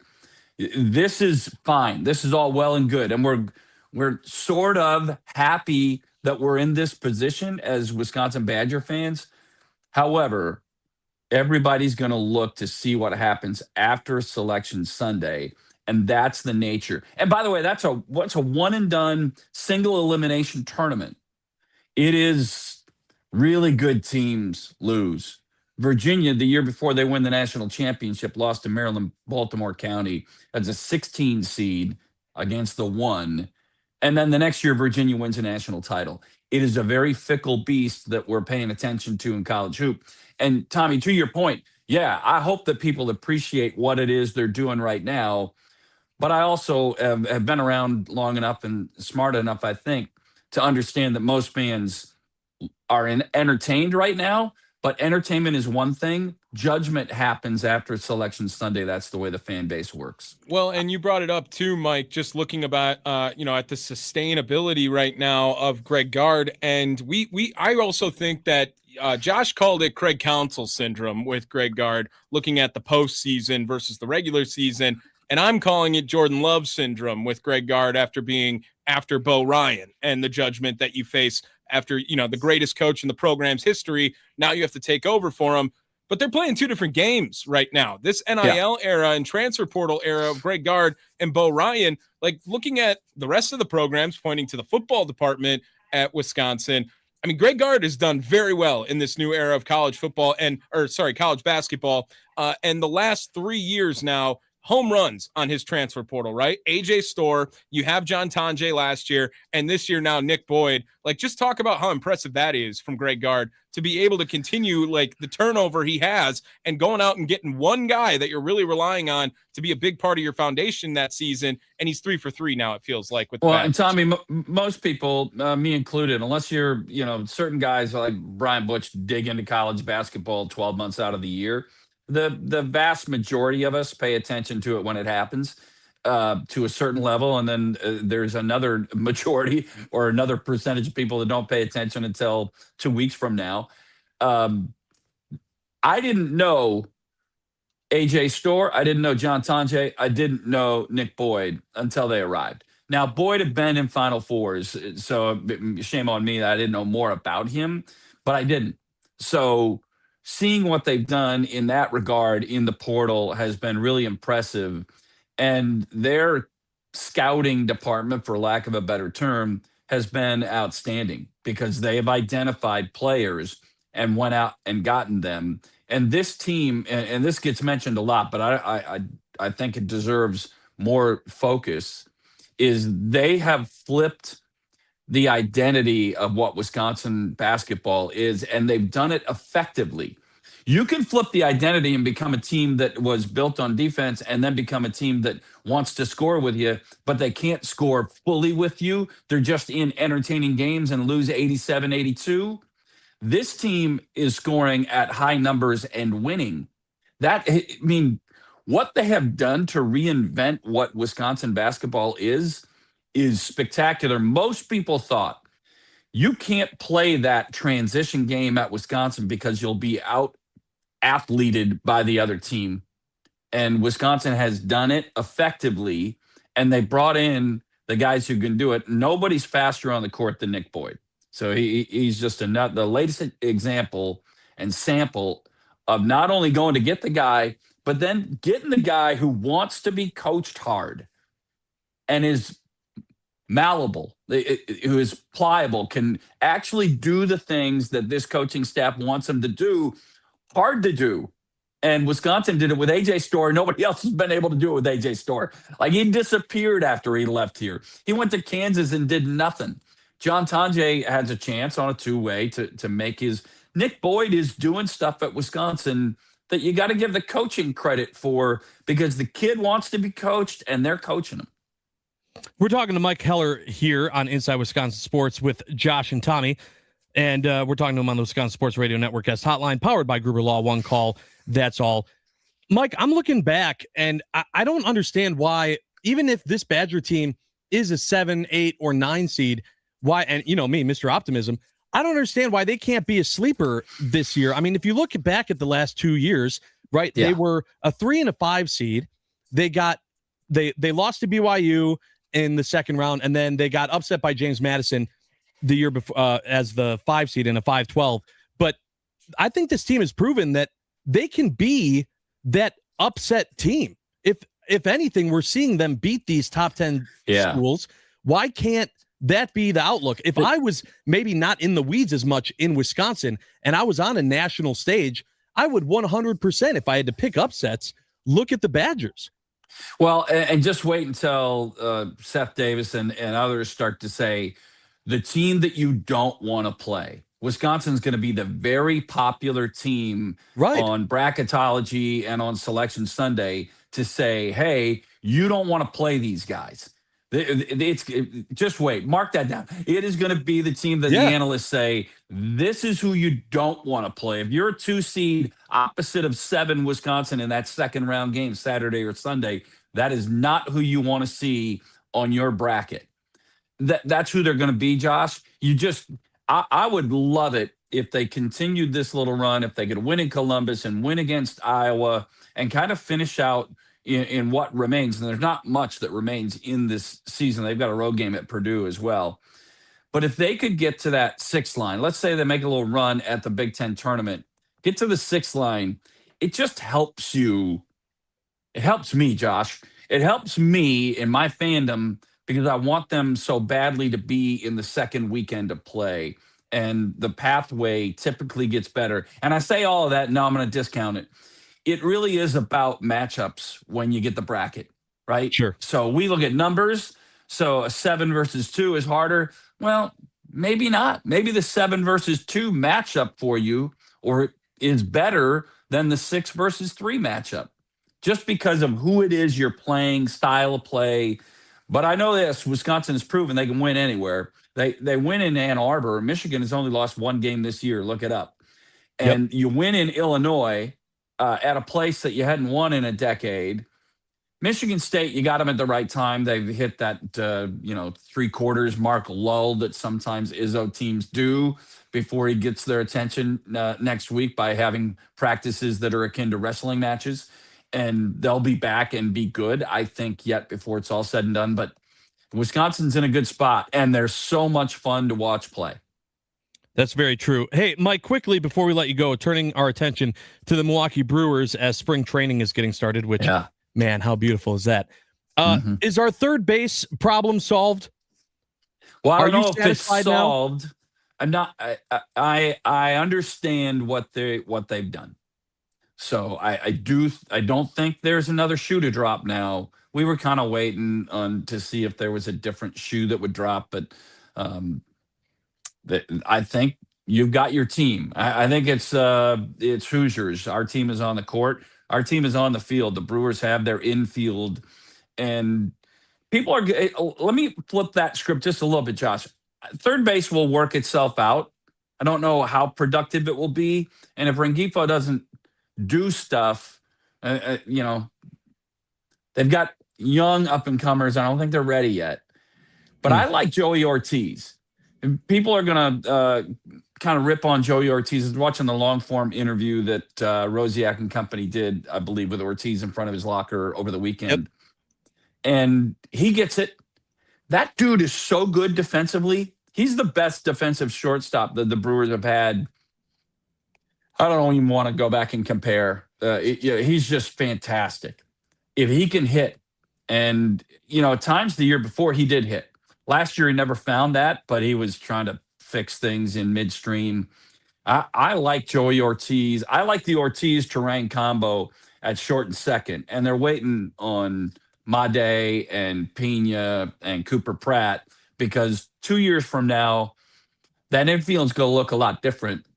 Because I think those aforementioned guys, those 3 young guys, are going to operate. They're going to occupy spots here pretty soon, but not yet.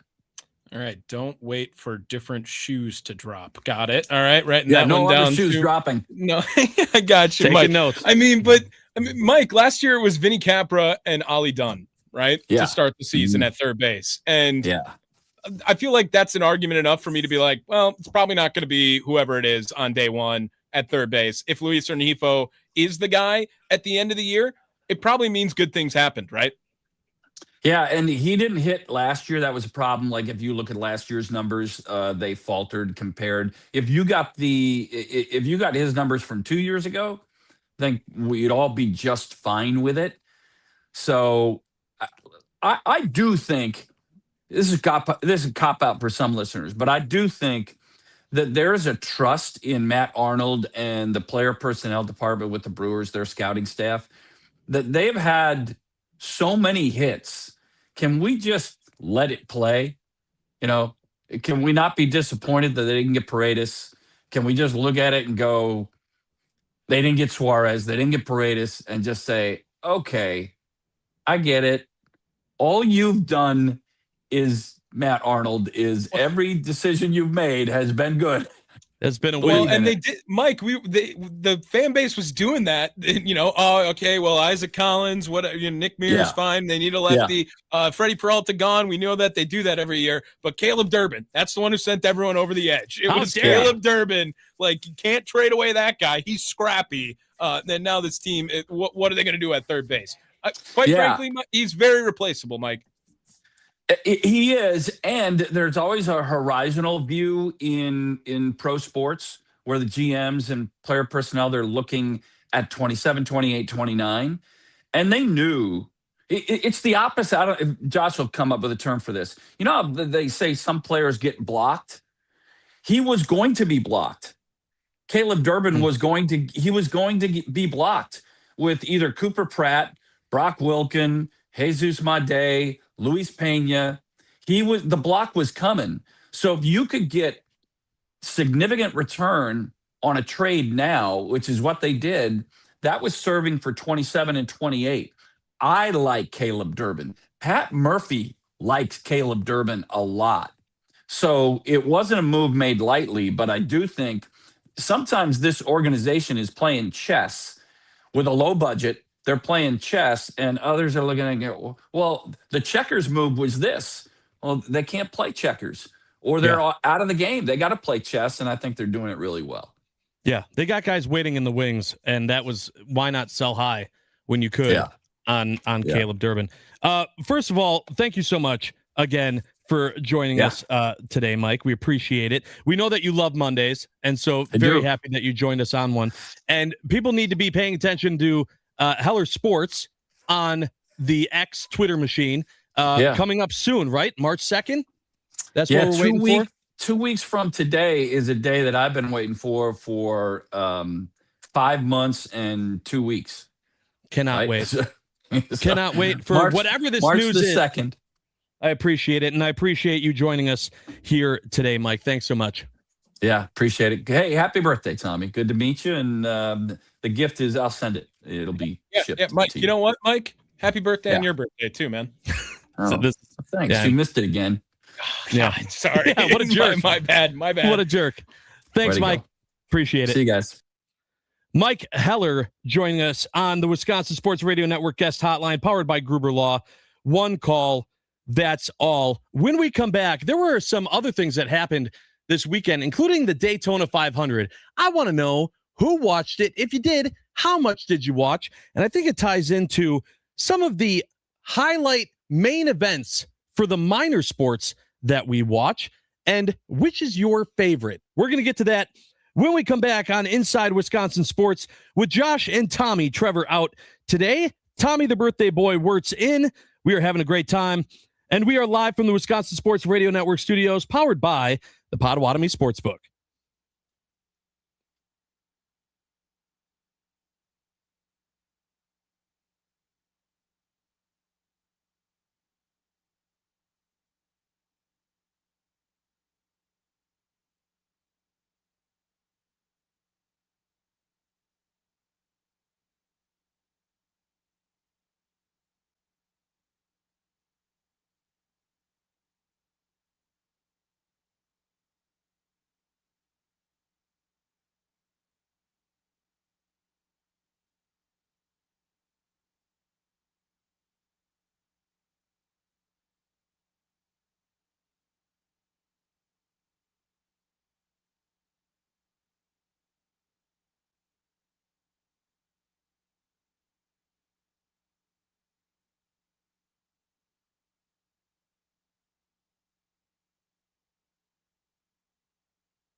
They come up single file. Zane Smith's going to have one shot at Chase Elliott, NASCAR champion, most popular driver, trying for the win, and Reddick to the top side. He's got help. Riley Herbst, his teammate. Reddick drops to the bottom. Alongside Elliott, in the wall goes Herbst, and Tyler Reddick comes to the line. Wow. A shower of sparks behind him.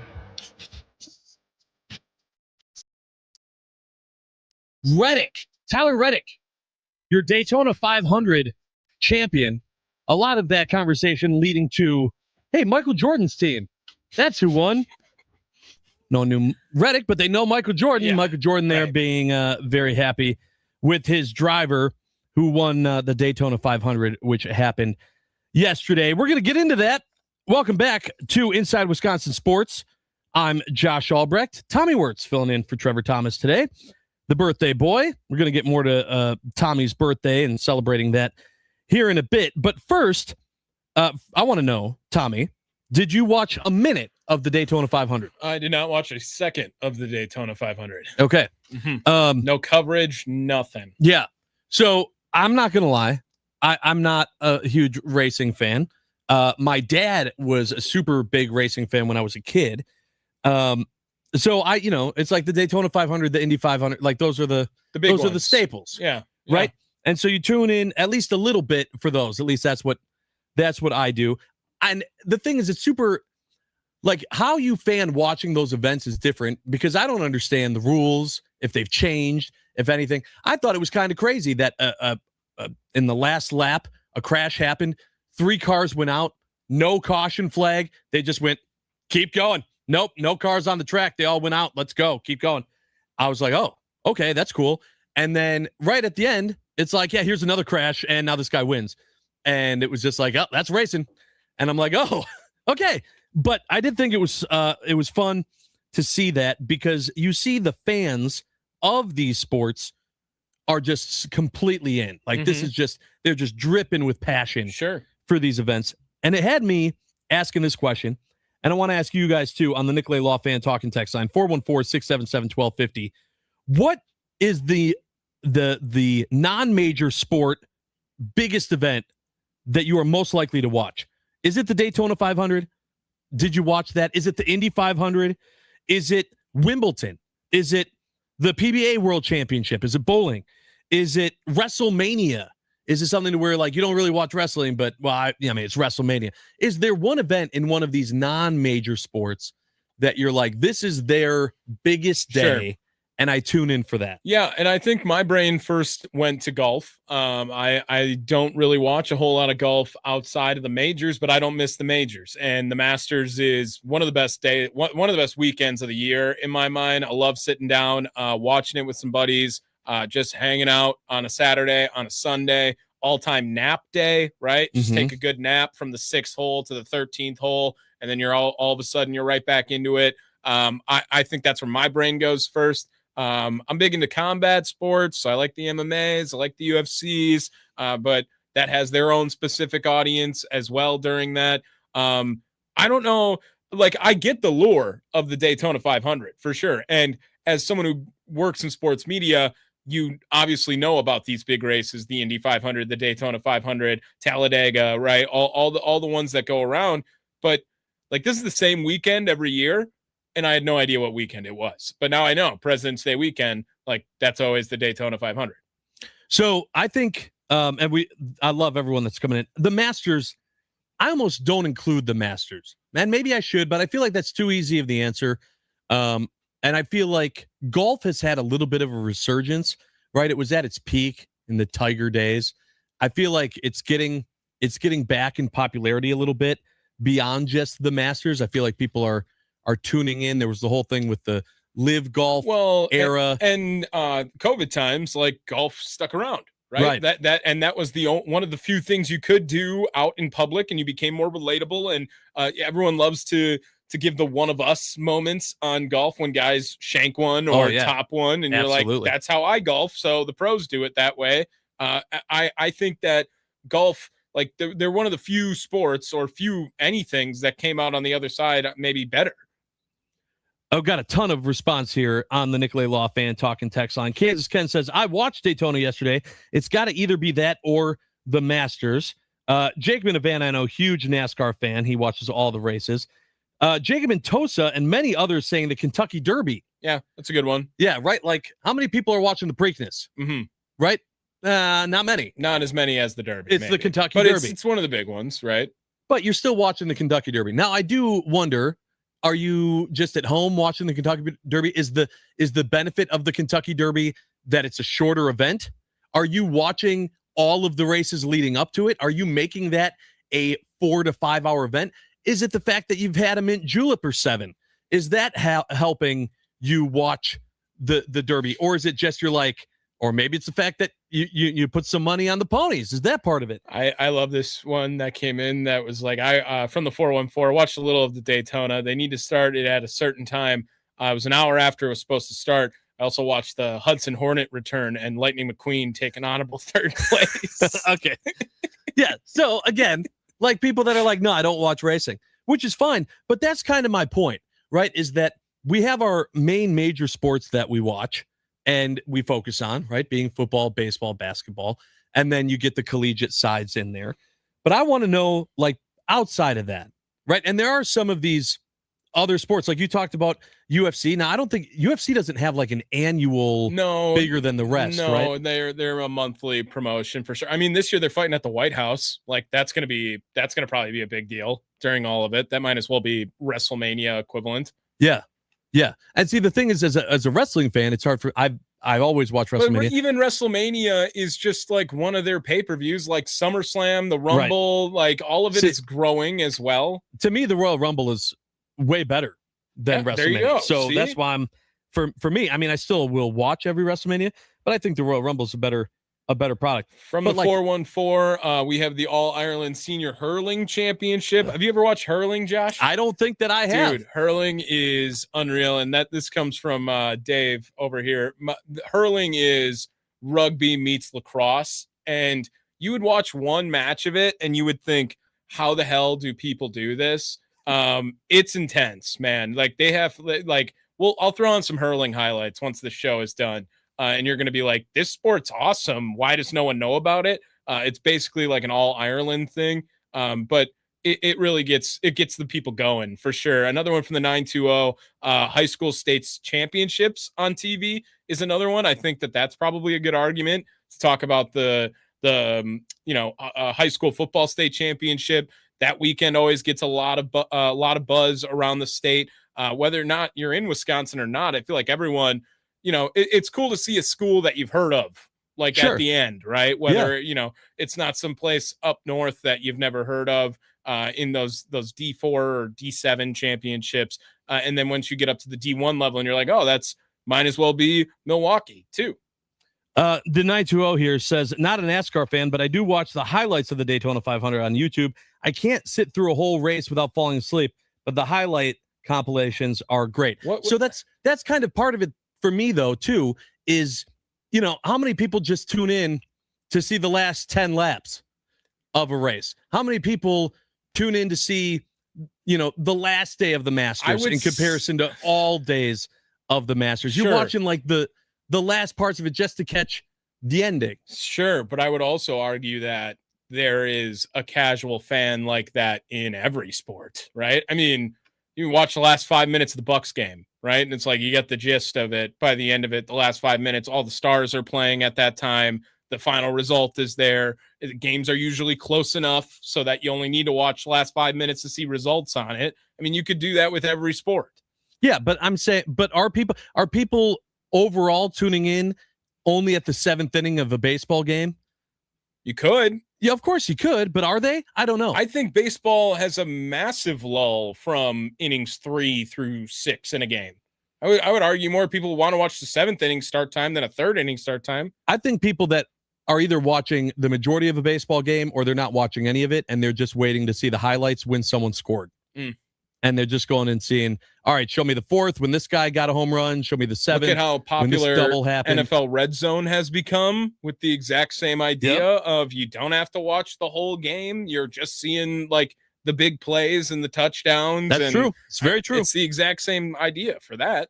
608 says the World Dart Championships is an electric factory. Luke Littler, 17-year-old. Look, yeah, look at that. Yeah, dude. I mean, I know game. I know ball. Team handball during the Summer Olympics from Bob in Minneapolis here too. Like, you got to find one that's not in the Big Four, because then it shows you're like a love of sports, right? Right. It's not that you're a football fan or a basketball fan or a baseball fan. It's like I'm a sports fan, right? I enjoy competition. So I know every year in March that the NCAA wrestling championships are. I want to watch that because I keep tabs on it throughout the year. Maybe I'm not sitting down and watching appointment TV like I am for a Packer game every Sunday, but I love competition. I love sports in general. And what better way to know than one weekend or one day of the year I get to go away from the mainstream sports. World Series of Poker. Is that a sport? I don't know. But. Yeah, that's for a different discussion. The 262 says, I watch every NASCAR race all year. I'm sorry, but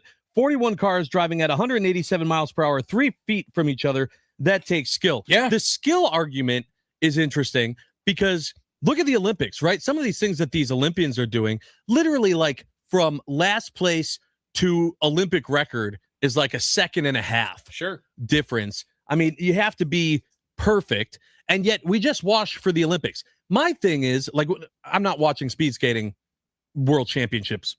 I couldn't tell you a single thing about it. No clue. I would go, yep, I'll watch that again in 4 years. Curling, same thing. I mean, I'm into it when it's here, but also I think it's important as a sports fan to enjoy the biggest moments of those not as popular sports, right? Like that's the big thing for me as I look at the Daytona 500, because you're seeing how awesome it is to watch the passionate fans be in their world. It is also like best of the world, right? Like it's the best of in the biggest moment. Like it's the same people who are watching the Super Bowl that don't watch, football throughout the year.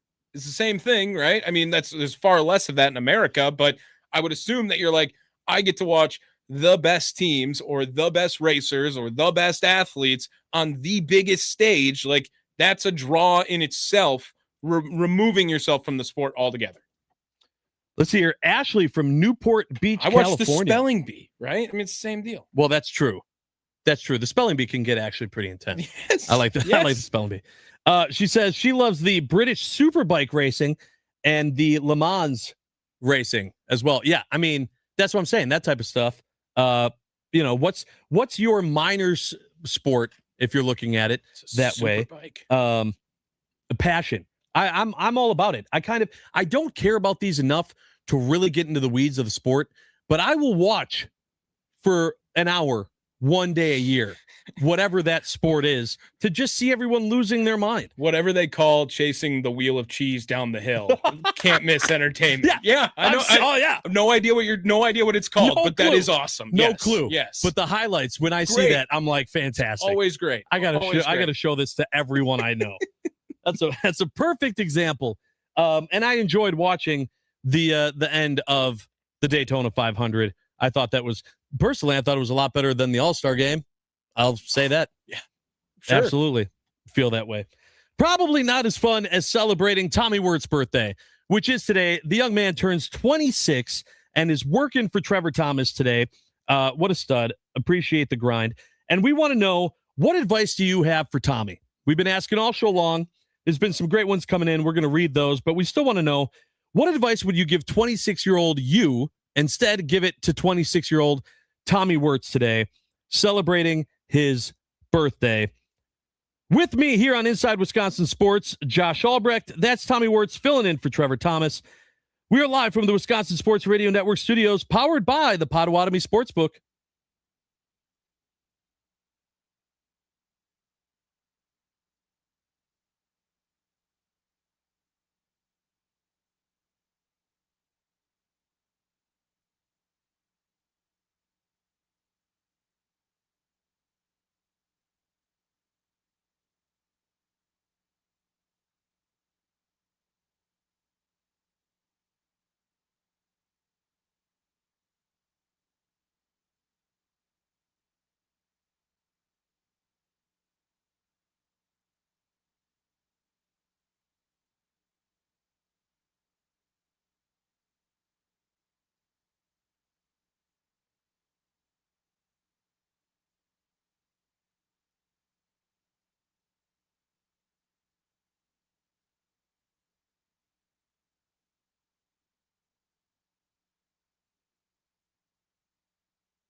We're going to have a good time on Inside Wisconsin Sports with Josh and Tommy on Tommy's birthday. Tommy turning 26 today. Happy birthday, Tommy. Thank you again. Thank you for all the happy birthdays coming in, too. I got 2 more hours on the radio, so plenty of time here. Yeah. In case you haven't gotten enough, Tommy, you'll get a little bit more. But if you missed any part of today's show, you can listen anytime, first at wisportsradio.com or on Apple Podcasts, Spotify, or wherever you get your podcasts. Just search Inside Wisconsin Sports on your favorite app, hit the follow button, and you can catch up on every episode, every hour, every highlight, whenever works for you. All right, Tommy, we've been asking all show long for people to chime in on advice that they would give 26-year-old them, and instead give it to 26-year-old you. Here's one from Ziggy that says, happy birthday, Tommy. My advice is this. Don't feel pressured to buy a house, get married, have a kid at 26. Take trips, have fun, try new things. However, keep a bit of funds set aside. Build your credit. You never know when the right opportunity comes along, and it's nice to know you can do it. Okay, that's good. I'll have you know, I don't own a house. I don't have a child. And what was the other one? The other one was get married. Get married, not married. So I'm doing a great job, bang up job already at those 3 right there, you go. Ziggy. Yeah, well, we got the money coming along. 920 says, Tommy, don't pass up anything at 26 that you wouldn't pass up at 56. Never get a second chance. Yeah, that's a good one, right? You know me, I don't say no very often. So I try to live by that. I try to just try to say yes as much as possible. JB in the 920 giving you some birthday shout outs there. Shout out JB. Yep, appreciate that. Going through here. I know a few more came in. Okay. Well, there's a video for you. Someone saying, happy birthday. Go find a strong woman and marry her. Okay, nice. I saw one that also said have a lot of kids too in there. Like I'm getting mixed bag here right now. Yeah, I saw that. Someone said get married and have a bunch of kids. Yeah. I love that. Andy in Brookfield said happy birthday to Tommy and also to my wife, who is also 26 today. Wink, wink. I don't think that's true. Okay. I thought I was his wife all of a sudden. I thought I got married. I thought I just crossed off one of those boxes out of nowhere. Here you are. You've been trying to do that. Let's see. The 414 said, for Tommy, some advice for you. Appreciate your niece. Take her to the movies. You don't realize how lucky you are to have one that cool. From Elsie. Is that your niece? That's my niece. Texting? Yeah, okay, good for her. Yeah. She got it. I mean, also, I feel like you do feel that way. Yeah, I like playing uncle. It's good. It's good for right now. I'm obviously always pretty busy, so sometimes it gets away from me, but hell yeah, I got an awesome family. I got to say, as more happy birthday texts coming in, thank you so much. Get yours in on the Nicolay Law fan talking text line 414-677-1250. I think that the biggest growth I've seen, and we mentioned at the beginning of the show, Tommy Wirtz did not sleep on the couch in the studio last night. Yeah. He said he is leaving couch in studio sleeping back in 25. Yeah. And year 26 is going to be all about. This is the first time I've worked the morning show sleeping at my house instead of waking up here. This is growth, ladies and gentlemen. Yeah. We love that. When Josh said the Chonga sleeps at work and Tommy sleeps at home, I was like, all right, I gotta rethink everything I've ever done. So I gotta, call me Chonga all you want, but Chonga sleep at work. I don't sleep at work no more. Oh, Tommy sleeps at home. Big time Tommy. Man, I love that. Well, thank you so much, Tommy, for filling in today. I hope that you have a fantastic birthday. You'll be able to hear him more on the Mason Crosby Show with Mitch Thunder Nellis. That coming up at noon today. Trevor Thomas will be back with me tomorrow on a Take Back Tuesday. Very interested to see what people have for takebacks this week, because there's definitely a lot going on. I wonder if any takes are going to be taken back in regards to the Olympics. We will see. This has been Inside Wisconsin Sports with Josh and Tommy. As I mentioned, Trevor back tomorrow. Thanks again so much for joining us. We've been live from the Wisconsin Sports Radio Network studios, powered by the Potawatomi Sportsbook. Join us tomorrow because we're not done yet.